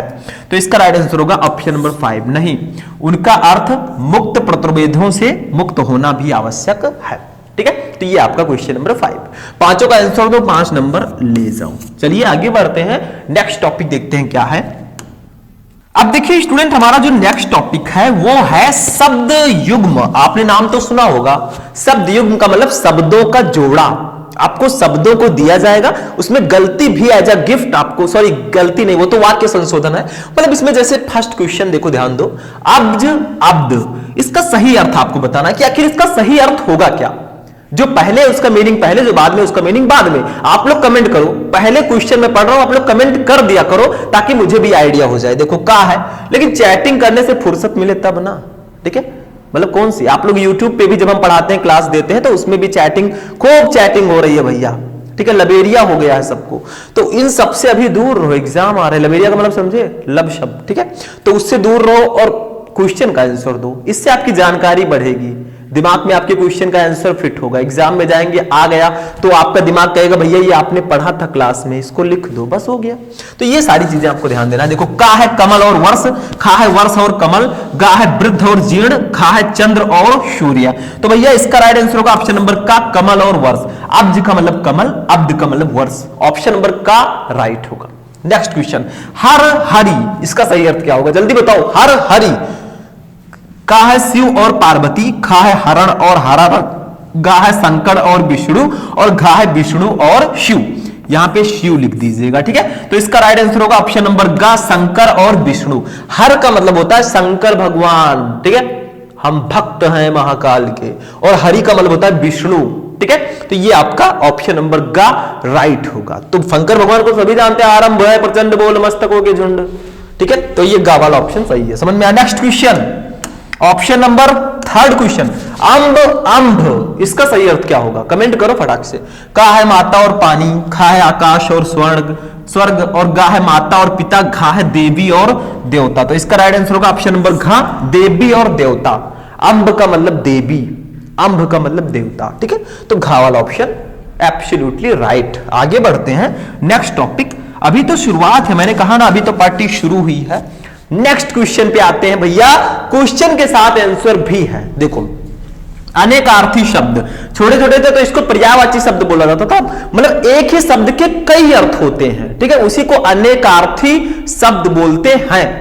ठीक है, जैसे तरीका को हम विधि भी बोलते हैं, प्रयोगशाला में अमोनिया बनाने का तरीका, प्रयोगशाला में अमोनिया बनाने की विधि। ठीक, तो विधि तरीका, ऐसे ही एक सी शब्द के कई अर्थ होते हैं। देखो, जैसे अरुण, अरुण को हम क्या क्या बोलते हैं, आपको सिर्फ येलो कलर से जो लिखा है यही क्वेश्चन आएगा और आपको आंसर देना होगा। देखिए, अरुण को प्रातः का सूर्य, इसको अरुण बोलते हैं, सूर्य का सारथी और हल्का लाल रंग, ये अरुण कहलाता है। मतलब इसके और भी नाम है, ये 3 नाम है।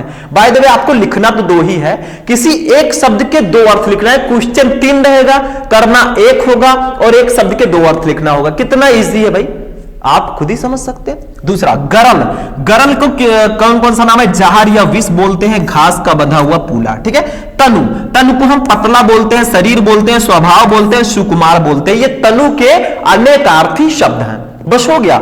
ये 3 क्वेश्चन इंपॉर्टेंट है, लेकिन इसमें और भी क्वेश्चन है, कनक है, बादल है, और भी कई क्वेश्चन हैं जो मैंने आपको ऑलरेडी बता रखे हैं। ये हिंदी की कोई पहली क्लास नहीं है, मैंने आपको हिंदी की और भी क्लासेस प्रोवाइड कराई है, नहीं देखा है गलती आपकी है, ठीक है, तो उसको जाकर देख लेना। बस सर्च करो यूट्यूब पर class 12 Hindi important question Shubham lecturer, आपको सारी क्लासेस मिल जाएंगी, सिर्फ ज्वाइन करना है। नेक्स्ट टॉपिक पे आते हैं भैया, इनको कहते हैं अनेक शब्दों के लिए एक शब्द, वन वर्ड सब्स्टिट्यूशन। आपने इंग्लिश ग्रामर में पढ़ा होगा, वही हिंदी में है अनेक शब्दों के लिए एक शब्द। जैसे देखो फर्स्ट क्वेश्चन, स्त्री जो अभिनय करती है उसको क्या बोलेंगे? जो अभिनय करती है, एक्टिंग करती है, उसको हम लोग अभिनेत्री बोलते हैं कि नहीं बोलते हैं? एक शब्द में वही चीज है, जो स्त्री अभिनय करेगा उसे अभिनेत्री बोलेंगे, जो पुरुष अभिनय करेगा उसे अभिनेता बोलेंगे, बस हो गया। दूसरा क्वेश्चन, जिसे सहन न किया जा सके वो असहनीय होगा।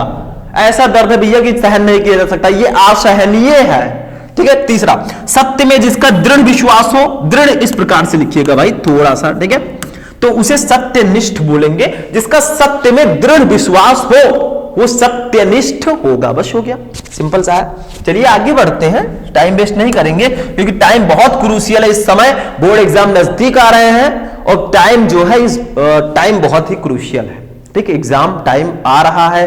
और अगर आपने पहले और अच्छे से पढ़ा होता तो आज आपको प्रॉब्लम नहीं होती। आप में से बहुत सारे स्टूडेंट होंगे जिनकी तैयारी 90% हो चुकी है, 10% वो जब चाहेंगे तभी हो जाएगी, ठीक है। वाक्य संशोधन 2 नंबर का आता है, देखो इसमें गलती, जैसे फर्स्ट क्वेश्चन है येलो वाला, मुझे भारी दुख हुआ, इसमें गलती रहती है, आपको सही करके लिखना है। तो यहां पे ये गलत है, ये सही है, तो सही वाला व्हाइट से लिखा है, ये आपको लिखना होगा, और गलत वाला येलो से लिखा है, जो लिखा हुआ मिलेगा एज अ गिफ्ट। देखो मुझे भारी दुख हुआ, इसका सही होगा मुझे अत्यधिक दुख हुआ। भारी नहीं होता है, अत्यधिक दुख होता है, इस प्रकार से लिखोगे, दैट्स अ बेटर। दूसरा, तुम्हें क्षमा मांगना चाहिए, नहीं तुम्हें क्षमा मांगनी चाहिए, मांगना को मांगनी कर दो, वो सही हो गया। तीसरा, कृपया आप ही यह बताने की कृपा करें। भैया कृपया और कृपा दोनों साथ में नहीं लिखेंगे क्योंकि दोनों रिक्वेस्ट कर रहे हैं, तो यहां पे एक ही लिखना है, तो आप ही यह बताने की कृपा करें, बस हो गया, ये सही है। क्या है, सिंपल रहा है। तो ये तीनों क्वेश्चन थे येलो वाले, तीनों में गलती थी, हमने व्हाइट वाले से कर गलती को व्हाइट कर दिया, व्हाइट वॉश, ठीक है, धो दिया। चलिए आगे बढ़ते हैं, नेक्स्ट टॉपिक, इनका नाम है रस। रस में हम लेकर आए हैं वीर रस को। हालांकि आप लोग कहेंगे सर हास्य रस, करुण रस, ये सब भी इंपॉर्टेंट है, तो मैंने एक वीडियो बनाया था रस छंद अलंकार इन वन वीडियो, तीनों को एक वीडियो में पढ़ाया है, वो अगर आप देख लेते हैं भैया, ये 6 नंबर आपके हाथ में, बिल्कुल सिंपल सा 6 नंबर, कोई काट ही नहीं सकता। तो सर्च करो यूट्यूब पर, अभी देखने के बाद इसको रस छंद अलंकार शुभम लेक्चरर वीडियो मिल जाएगा, ठीक है, वहां से देख लोगे भैया, 20 मिनट का वीडियो आपका 6 नंबर कंप्लीट करा देगा, परसेंटेज में बोले तो 1% से भी ज्यादा, ठीक। चलिए देखते हैं, वीर रस को यहां पे पढ़ लेते हैं। यहां पे तो हमने एक रस, एक छंद, एक अलंकार लिया है, लेकिन वहां पे मैंने सारे रस, सारे छंद, सारे अलंकार मैंने बता रखे हैं, ठीक है। देखो, जब किसी वीर रस, जब किसी रचना या वाक्य आदि से वीरता जैसे अस्थाई भाव, उत्साह की अनुभूति होती है तो उसे वीर रस कहा जाता है। जब किसी रचना या वाक्य से हमें वीरता या अस्थाई भाव, उत्साह का बोध हो तो वहां पे वीर रस होता है। वीर रस का अस्थाई भाव, उत्साह होता है। इसका दूसरा डेफिनेशन मैं बता देता हूं, लिख लीजिएगा, ऐसे लिखना, वीर रस का अस्थाई भाव उत्साह है। जब उत्साह नामक अस्थाई भाव विभाव, अनुभव और संचारी भाव से संयोग करता है तब वीर रस की उत्पत्ति होती है, बस हो गया, लिख दो। उदाहरण देखो, साज चतुरंग शयन अंग में उमंग धारी, सर जा शिवाजी जंग जीतन चलत हैं, भूषण भनद नाद बिहन नगारन के, नदी नद मद गैबरन के रलत हैं, ठीक है। ये बहुत इंपॉर्टेंट एग्जाम्पल है। हालांकि बहुत सारे स्टूडेंट अभी कहेंगे ब्रिलियंट सर मैंने तो दूसरा एग्जाम्पल याद कर रखा है। भैया एग्जाम्पल में कुछ नहीं रखा, जो आपको याद है वो लिखो। अलग अलग बुक में अगर आप वीर रस को पढ़ोगे अलग अलग एग्जाम्पल दिया रहेगा, जो इजी है बस वो वीर रस का होना चाहिए। ऐसा नहीं कि वीर रस की जगह पर हास्य रस का चिपका दिया, भाई गलत हो जाएगा। तो आप लोग एग्जाम्पल कोई भी लिख सकते हैं, हमने जो एग्जाम्पल लिया है इसको लिखिए, चाहे कोई दूसरा लिखिए, जो आपको याद हो। मैं ये नहीं कह रहा हूं कि यही लिखो, ऐसी जबरदस्ती नहीं है। तो साज चतुरंग सैन यंग में उमंगधारी सर जा शिवाजी जंग जीतन चलत है भूषद भूषण भनद नाद बिहद नगारन के नदी नद मद गैबरन के रलत है। बस हो गया। नेक्स्ट रस हो गया। हास तो रस करुण रस को देखना तो उस वीडियो को जाकर देखो जो मैंने बनाया है। नेक्स्ट क्वेश्चन छंद पे आते हैं। छंद भी 2 नंबर का आता है। इसमें हमने ले रखा है शोरठा को। हम आपको मात्राएं गिनना भी सिखाएंगे और जब तक हम नहीं जाएंगे जब तक आपको टॉपर नहीं बनाएंगे। ठीक है, देखो सोरठा हम पढ़ेंगे। सोरठा अर्ध सममात्रिक छंद है। इसमें 4 चरण होते हैं। इसके पहले और तीसरे चरण में कितना 11 मात्राएं याद रखना। सोरठा के पहले और तीसरे चरण में 11 मात्राएं होंगी और दूसरे और चौथे चरण में 13 मात्राएं होंगी। ये दोहे का उल्टा होता है। दोहे में पहले और तीसरे में 13, दूसरे और चौथे में 11 होता है, लेकिन यहां पे पहले और तीसरे में 11, दूसरे और चौथे में 13। ये दोहा का सेम उल्टा होगा। ये होगा सोरठा। उदाहरण देखो। उदाहरण में राम स्वरूप तुम्हार बयन अगोचर बुद्धि पर अविगत अकथ पार नेत नेत नित निगम कह। देखो इसमें मात्राएं गिनना है, आपको ध्यान से समझना। हम गिन के बताते हैं आपको। राम में रा पर आ का मात्रा लगा है, 2 मात्रा इसको गिना जाएगा क्योंकि रा पर आ का मात्रा है। मां अकेले हैं तो सिंगल है भैया, सिंगल का ये जानते ही साइन। सा में 1, ठीक है। इसमें कितना होगा देखिए, इसमें आपका पा में 1 होगा, तू में 1 होगा, हा में 2 होगा और रा में 1 होगा। तो 2 1 3 1 4 1 5 1 6 2 8 1 9 और 2 इसमें होगा। ठीक है, 11 हो गया हमारा। ठीक है, ये मात्रा हो गया। समझ में आया। नेक्स्ट बयन में 1 1 2 1 3 सब सिंगल हैं। इसमें 1 4 2 6 1 7 1 8 1 9 2 11 1 12 1 13। तो देखिए पहले चरण में 11 हो गया, दूसरे में भी पहले और तीसरे में 11। अब तीसरा गिनते हैं। देखो 1 बा पर छोटी का मात्रा लगा तो 1 1 1 2 1 3 1 4 1 5 1 6 1 7 1 8 2 10 1 11। तो पहले तीसरे में 11 हो गई, बस हो गया। अब दूसरे में 13 था और चौथे में भी 13 होना चाहिए, उसको भी गिनते हैं। ये ने पर ए का मात्रा है आएगा तो 2 होगा। ती पर छोटी का मात्रा 1 3 2 5 1 6 1 7 1 8 1 9 1 10 1 11 1 12 1 13। तो पहले और तीसरे में 11, दूसरे और चौथे में 13, तो ये होगा सोरठा। सिंपल सा है। ठीक है, बस हो गया। अगर आपको कोई दूसरा एग्जाम्पल याद है लाकर लिख दो, बस जो आपको याद हो। ठीक है, एज योर विश। ठीक, नेक्स्ट क्वेश्चन इसको नोट कर लो आप लोग। थोड़ा सा मैं साइड में होता हूं, आप लोग पॉज करके नोट कर लो। नेक्स्ट क्वेश्चन पे आते हैं। अलंकार। अलंकार में मैंने लिया है अनुप्रास अलंकार को। तो देखो एक ही वर्ण की बार बार आवृत्ति होने पर अनुप्रास अलंकार होता है। वो अलंकार जिसमें एक ही वर्ण की बार बार आवृत्ति हो, एक ही वर्ण बार बार आए, वहां पे अनुप्रास अलंकार होता है। एग्जाम्पल देखो, चारु चंद्र की चंचल किरणें खेल रही थी जल थल में, जल थल में। ठीक है, ऐसे। तो देखिए इसमें चा वर्ण कई बार आया। चारु चंद्र की चंचल किरणें, तो चा वर्ण कई बार आया है, यानी कि एक ही वर्ण कई बार आया है। तो यहां पे आपका अनुप्रास अलंकार होगा। स्पष्टीकरण में लिख देना ऐसे हेडिंग डाल के, इन पंक्तियों में चा वर्ण की बार बार आवृत्ति हुई है, अतः यहां अनुप्रास अलंकार है। तो वो अलंकार जिसमें एक ही वर्ण बार बार आए वहां पे अनुप्रास अलंकार होगा। बस हो गया। तो ये आपका अनुप्रास अलंकार। पूरा अलंकार देखना है भैया, वो वाला वीडियो देख लो। ठीक है, चलिए आगे बढ़ते हैं। नेक्स्ट टॉपिक पे आते हैं। ठीक, अब नेक्स्ट टॉपिक है पत्र लेखन, और इसमें एक पत्र मैंने दिया है, काफी ज्यादा इंपॉर्टेंट है मेरे अकॉर्डिंग। देखो क्या है, 6 नंबर का आता है भैया। मिस बिल्कुल मत करना, नहीं तो प्रॉब्लम हो जाएगी जनरेट। देखो, बढ़ते हुए संक्रामक रोग की रोकथाम के लिए मुख्य चिकित्सा अधिकारी को एक प्रार्थना पत्र लिखिए।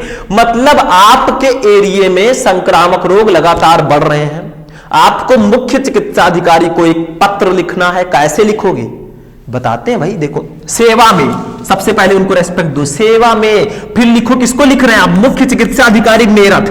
मान लीजिए आप मेरठ से हैं तो यहां पे मेरठ लिख दिया हमने। तो सेवा में मुख्य चिकित्सा अधिकारी मेरठ, मतलब सेवा में आपने लिखा। फिर नीचे आप किसको लिख रहे हैं वो लिखना है, फिर विषय लिखना है। आप किस विषय पर पत्र लिख रहे हैं तो विषय हेडिंग डालो, प्राथमिक स्वास्थ्य केंद्र पर संक्रामक बीमारियों की दवाइयों का अभाव। मतलब प्राथमिक स्वास्थ्य केंद्र पर जो संक्रामक बीमारी है उसकी दवाइयों का अभाव है, उस पर हम लोग लेटर लिख रहे हैं, तो वो आपको विषय में लिख देना है। फिर महोदय लिखकर अपनी प्रॉब्लम को यहां पे अच्छे से एक्सप्लेन करना है। देखो हम लिख रहे हैं, मैं आपका ध्यान क्षेत्र के प्राथमिक स्वास्थ्य केंद्र पर संक्रामक बीमारियों से बचाव के लिए इस्तेमाल की जाने वाली जरूरी दवाइयों की कमी की ओर आकर्षित कराना चाहता हूं। पूरे क्षेत्र में हैजा, डेंगू ज्वर, मलेरिया, टीबी तथा पीत ज्वर जैसे संक्रामक रोग अपने चरम बिंदु पर हैं। इस कारण प्राथमिक स्वास्थ्य केंद्र पर पीड़ितों की संख्या निरंतर बढ़ रही है। अपनी प्रॉब्लम को लिख देना, सबसे पहले सेवा में लिखकर जिसको आप पत्र लिख रहे हैं वो लिखना है, फिर विषय लिखना है, फिर महोदय लिखकर अपनी प्रॉब्लम को लिखना है। लेकिन अभी प्रॉब्लम हमारी खत्म नहीं हुई है। अभी देखो इधर आपको तो एक ही पेज में एक्सप्लेन करना है, ठीक है, लेकिन हमारे में जितना जगह रहेगा उसी के अकॉर्डिंग करेंगे। देखो, आवश्यक दवाइयों के अभाव में डॉक्टर उचित इलाज नहीं कर पा रहे हैं। वही डॉक्टरों द्वारा पीड़ितों को इलाज हेतु बाहर से लिखी जा रही दवाइयां इतने ऊंचे मूल्य पर मिल रही हैं जो आम जन की पहुंच से बाहर है। भाई जिसके पास पैसा है वो तो दवाइयों को ले लेगा, 1000 2000 जितने का भी होगा, और जो लोग 200 300 में काम कर रहे हैं दिन भर, वो पैसा कहां से लाएंगे कि 2-2 हजार 3-3 हजार की दवा ले लें। पता लगेगा 10 दिन का उनका काम का जो पैसा था सब इसी में लग गया। तो सरकारी जो अस्पताल है उसमें दवाइयों का अभाव है, तो उस पर लिखना है। मतलब जो आम लोग हैं उनके लिए पहुंच से बाहर है, जो बाहर की दवाइयां लिखी जा रही हैं, इस कारण पीड़ितों की संख्या में कमी नहीं आ पा रही है। इतना हो गया, आपने अपने प्रॉब्लम को महोदय लिखकर एक्सप्लेन कर दिया। अब उनसे अनुरोध करो, रिक्वेस्ट करो। देखो, अतः आपसे अनुरोध है कि इस मामले को संज्ञान में लेते हुए यथाशीघ्र समुचित दवाइयों को उपलब्ध कराने का कष्ट करें ताकि पीड़ितों को जरूरी इलाज समय पर मिल सके और समय रहते स्वास्थ्य लाभ ले सके। धन्यवाद सहित आपको थैंक यू बोलना है, लेकिन हिंदी है भैया तो धन्यवाद, ठीक है। फिर दिनांक ऐसे केवल लिख दीजिएगा, डेट मत डालिएगा। फिर भौतिक लिखकर का खा गा लिख दीजिएगा, नाम मत लिखिएगा, ठीक है, किसी का भी नाम नहीं लिखना है। पंडित गंगाधर विद्याधर मायाधर ओंकारनाथ शास्त्री। तो ये आपका हो गया पत्र लेखन। सबसे पहली चीज पत्र लिखने का तरीका समझ लो। सबसे पहले प्रार्थना पत्र था, हमने सेवा में लिखा। किसको पत्र लिख रहे हैं? मुख्य चिकित्सा अधिकारी को, वो लिखा। विषय क्या है? व्हाट इज द सब्जेक्ट, किस सब्जेक्ट पर आप पत्र लिख रहे हैं उसको लिखा। महोदय लिखा और अपने प्रॉब्लम को एक्सप्लेन कर दिया, यहां तक मेरा प्रॉब्लम था, देखो यहां तक प्रॉब्लम था। फिर हमने क्या किया? हमने उनसे रिक्वेस्ट किया, अनुरोध किया, अतः आपसे अनुरोध है कि इस मामले, हमने रिक्वेस्ट कर लिया। फिर थैंक यू बोलो और दिनांक लिखो। इधर भौतिक लिखकर काखागा लिख दो, या आपको नाम नहीं लिखना, बस हो गया, ठीक है। तो ये आपका पत्र लेखन था। चलिए अपने लास्ट टॉपिक देखते हैं, निबंध। आखिर उसमें क्या लिखना है, चलिए देखते हैं नेक्स्ट टॉपिक। अब देखिए स्टूडेंट, हमारा जो नेक्स्ट टॉपिक है वो है निबंध। और हम निबंध एक ऐसे टॉपिक पर लेकर आए हैं भैया जो बहुत इंपॉर्टेंट है। उठा लो प्रीवियस ईयर पेपर और देख लो, ये निबंध काफी ज्यादा इंपॉर्टेंट है। निबंध का नाम है विज्ञान वरदान या अभिशाप। जो साइंस है ये बून है या कर्स है, ये वरदान है या अभिशाप है, इस पर निबंध लिखना है। हालांकि ये वरदान भी है हमारे लिए भाई, हम फोन चला रहे हैं, जो मैसेज हमें पहुंचाने में 10-10 दिन लग जाते थे, अब मैसेज किया व्हाट्सएप पे पहुंच गया। और ये अभिशाप भी है, वो अभी मैं बताऊंगा। देखो, कोई भी निबंध लिखो, सबसे पहला हेडिंग प्रस्तावना रहता है, लास्ट में उपसंहार, और बीच में आपको उससे रिलेटेड हेडिंग डालना होगा, ठीक है। देखो, प्रस्तावना हेडिंग डालेंगे और इसमें हम विज्ञान के बारे में लिखेंगे। देखो, आज का युग वैज्ञानिक चमत्कारों का युग है। मानव जीवन के प्रत्येक क्षेत्र में आज विज्ञान ने आश्चर्यजनक क्रांति ला दी है। मानव समाज की सारी गतिविधियां आज विज्ञान से ही परिचालित हैं। दुर्जय प्रकृति पर विजय प्राप्त कर आकाश की ऊंचाइयों से लेकर पाताल की गहराइयों तक नाप दी है। विज्ञान ने आज आकाश की ऊंचाइयों से लेकर पाताल की गहराइयों तक नाप दी है, ठीक है। विज्ञान को वरदान समझा जाए या अभिशाप, अतः इन दोनों पक्षों पर समन्वित दृष्टि से विचार करके ही किसी निष्कर्ष पर पहुंचना उचित होगा, ठीक है। यह आपका प्रस्तावना हो गया। आखिर व्हाट इज साइंस, एंड इसके बारे में आपको लिखना होगा। अब विज्ञान वरदान के रूप में, आखिर ये वरदान क्यों है हमारे लिए, ये पहले हेडिंग डालेंगे। फिर हम अभिशाप के रूप में भी देखेंगे, ठीक है, क्योंकि हम विज्ञान वरदान या अभिशाप पर निबंध लिख रहे हैं। देखो, वरदान के रूप में क्यों है आखिर ये वरदान हमारे लिए। देखो, आधुनिक मानव का संपूर्ण पर्यावरण विज्ञान के वरदानों के आलोक से आलोकित है। प्रातः जागरण से लेकर रात के सोने तक के सभी क्रियाकलाप विज्ञान द्वारा प्रदत्त साधनों के सहारे ही संचालित होते हैं। मतलब सोने से लेकर जागने तक जितने भी कार्यकलाप हैं हमारे, सब विज्ञान से ही संचालित होते हैं, ठीक है। ठीक, आगे देखिए। प्रकाश, पंखा, पानी, साबुन, gas stove, fridge, cooler, heater, यहां तक कि शीशा कंघी से लेकर रिक्शा, साइकिल, स्कूटर, बस, कार, रेल, हवाई जहाज, टीवी, सिनेमा, रेडियो, आज जितने भी साधन है हमारे पास सब विज्ञान की ही देन है। ठीक है, मतलब भैया प्रकाश, आप लाइट यूज करते हैं जो हम भी अभी यूज कर रहे हैं। ठीक है, पंखा, पानी, जल ही जीवन है, पता है, साबुन, gas stove, fridge, cooler, heater, जो भी है, और जो शीशा कंघी भाई हम हेयर स्टाइल अपना संवारते हैं, वो सारी चीजें विज्ञान की ही देन है। विज्ञान ना होती तो ये सब हमारे पास कैसे आते? लाइट तक को तरस जाते, आप अंधेरे में कार्य करना पड़ता। तो ये सब विज्ञान की ही देन है। विज्ञान के इस विविध वरदान की उपयोगिता कुछ प्रमुख क्षेत्रों में निम्न है, और विज्ञान का जो वरदान है ये कई क्षेत्रों में है। देखो, सबसे पहले यातायात के क्षेत्र में देखते हैं, यहां से वहां जाने के लिए विज्ञान के उपयोगी है। देखो, प्राचीन काल में वर्षों मनुष्यों को लंबी वर्षों यात्रा तय करने में लग जाता था। पहले क्या होता था, लंबी यात्रा तय करने में हमें सालों लग जाते थे, 6 महीने लग जाते थे, किंतु आज रेल, मोटर, जलपोत, वायुयान आदि के आविष्कार से दूर स्थानों पर बहुत ही शीघ्र पहुंचा जा सकता है। मतलब कितना भी दूर हो हम बहुत जल्दी पहुंच सकते हैं। किसके माध्यम से? आप कार ले लीजिए, बस ले लीजिए, और यहां और ज्यादा दूर है तो हेलीकॉप्टर से चले जाइए, क्या प्रॉब्लम है भाई, आसमान में, ठीक है, उड़ते उड़ते काम हो गया। यातायात और परिवहन की उन्नति से व्यापार को भी कायापलट हो गई है। भैया जितना ज्यादा यातायात में प्रोग्रेस होगा उतना ज्यादा हमें व्यापार में भी फायदा होगा। ठीक है, आगे बढ़ते हैं। यातायात के क्षेत्र में, अब संचार के क्षेत्र में सबसे मेन क्षेत्र मुझे यही लगता है। देखो, बेतार के तार ने संचार के क्षेत्र में क्रांति ला दी है। आकाशवाणी, दूरदर्शन, तार, दूरभाष आदि की सहायता से कोई भी समाचार क्षण भर में विश्व के एक छोर से दूसरे छोर पर पहुंचाया जा सकता है। मतलब संचार के क्षेत्र में इसका काफी बड़ा योगदान है। पहले हमें मैसेज करना होता था तो हम चिट्ठी लिखते थे, पोस्टमैन ले जाता था। अब क्या होता है, डायरेक्ट व्हाट्सएप किए भैया, कुछ ले जाने की जरूरत ही नहीं है, काम खत्म हो गया। ठीक, तीसरा देखिए, दैनिक जीवन में डेली जो रूटीन है उसमें भी हम यूज करते हैं। देखो, विद्युत के आविष्कार ने मनुष्य की दैनिक सुख सुविधाओं को बहुत बढ़ा दिया है, बढ़ा लिख दीजिएगा, बहुत बढ़ा दिया है। वो हमारे कपड़े धोती है भैया, वॉशिंग मशीन कपड़े धोती है हमारी, गर्मी सर्दी दोनों में समान रूप से हमारी रक्षा करती है। ठंडी गर्मी में आप लोग एसी चला लीजिए, ठंडी में आप गीजर का यूज कर लीजिए, ठंडी लग रही है नहाने में तो, ठीक है। आज की समस्या औद्योगिक प्रगति इसी पर निर्भर है। सब कुछ दैनिक जीवन में भी विज्ञान का बहुत बड़ा योगदान है। अभी आप लोग कहेंगे सर इसका अभिशाप क्या है, क्या नुकसान है हमें इससे? नुकसान भी हो सकता है, होगा, अभी देखना। स्वास्थ्य एवं चिकित्सा के क्षेत्र में भी बहुत बड़ा योगदान है भाई, ठीक है। पहले अगर कोई ऋषि मुनि या कोई वैद्य जो होते थे, आपको दवा दिए, सही हो गए तो सही हो गए, नहीं तो भगवान को प्यारे हो गए, काम खत्म। अब तो ऐसी ऐसी दवाएं हैं कि आप बड़े से बड़े रोग को बहुत जल्दी सही कर सकते हैं। देखो, मानव को भयानक और संक्रामक रोगों से पर्याप्त सीमा तक बचाने का श्रेय विज्ञान को ही है। कैंसर, क्षय, टीबी, हृदय रोग एवं अनेक जटिल रोगों का इलाज विज्ञान द्वारा ही संभव हुआ है। ये सब विज्ञान की ही देन है। चौथा, पांचवा, औद्योगिक क्षेत्र में भी विज्ञान का काफी योगदान है। व्यापार औद्योगिक क्षेत्र में भारी मशीनों के निर्माण ने बड़े बड़े कारखानों को जन्म दिया है, जिसमें श्रम, समय और धन की बचत के साथ साथ प्रचुर मात्रा में संभव हुआ है।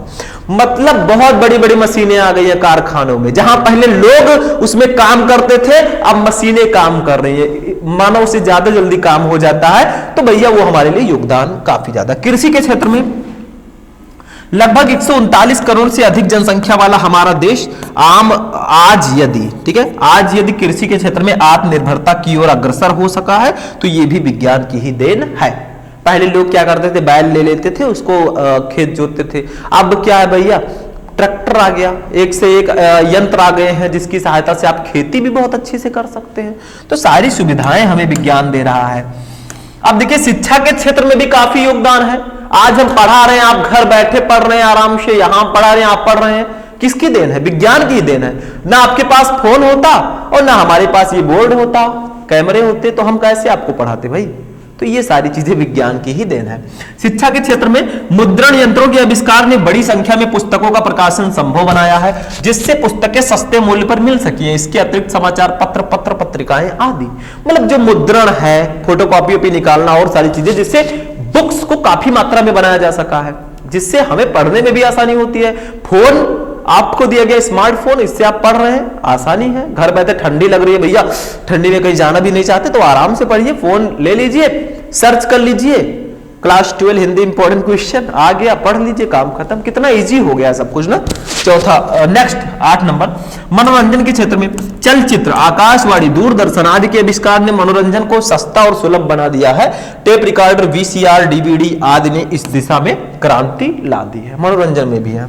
नेक्स्ट हमारा, ये तो सब वरदान हो गए, अब अभिशाप क्यों है हमारे लिए, आखिर ये क्यों अभिशाप है, क्यों कर्स है? देखो ध्यान देना, ध्यान से समझना। देखो विज्ञान अभिशाप के रूप में, विज्ञान का एक और पक्ष भी है। विज्ञान एक असीम शक्ति प्रदान करने वाला तटस्थ साधन है, मानव चाहे जैसे इसका इस्तेमाल कर सकता है। सभी जानते हैं कि मनुष्य में दैवी प्रकृति भी है और असुरी प्रकृति भी। सामान्य रूप में जब मनुष्य की दैवी प्रकृति प्रबल रहती है तो वो मानव कल्याण से कार्य किया करता है।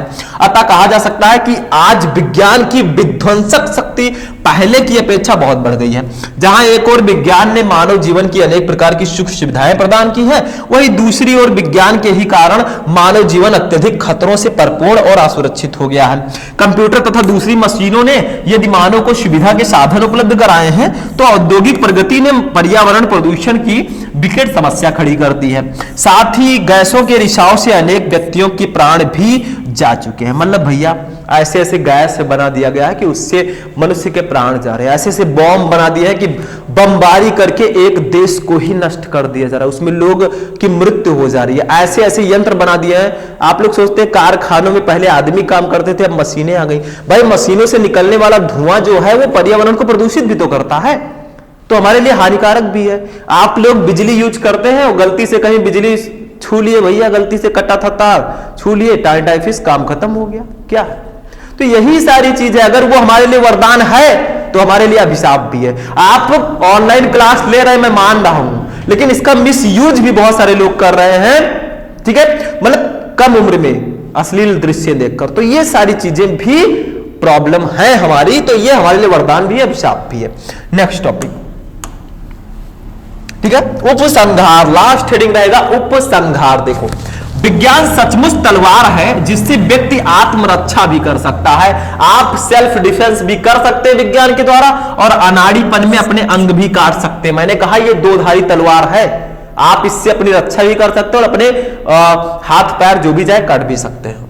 इसमें दोष तलवार का नहीं है, उसके प्रयोगता क्या है। इसमें दोष विज्ञान का नहीं है, आप कैसे यूज कर रहे हैं वो आपके ऊपर है। ठीक है, समझ में आया? देखिए विज्ञान ने मानव के सम्मुख असीमित विकास का मार्ग खोल दिया है, जिससे मनुष्य संसार से बेरोजगारी, भुखमरी, महामारी आदि की समूल नष्ट कर विश्व को अभूतपूर्व सुख समृद्धि की ओर ले जा सकता है। विज्ञान जो है हमें बहुत सारी चीजें उसने दिया है, वो हमारे लिए फायदेमंद है, लेकिन कुछ ऐसी चीजें भी है जिससे हमें नुकसान भी है। स्टूडेंट आज का जो ये क्लास है वो हमारा यहीं पर फिनिश होगा। हमने पूरे हिंदी को एक ही वीडियो में पढ़ा, खंड का जितने भी टॉपिक थे सारे टॉपिक हमने एक वीडियो में पढ़ा। तो इस वीडियो को अगर आपने शुरू से लेकर लास्ट तक देखा होगा 100 में 100 इस बार आएगा। और जितने भी टॉपिक थे हमारे, देखिए ये सारे टॉपिक टोटल 19 टॉपिक थे, सबको हमने आज के इस वीडियो में कवर कर लिया। तो ये एक महामैराथन क्लास था।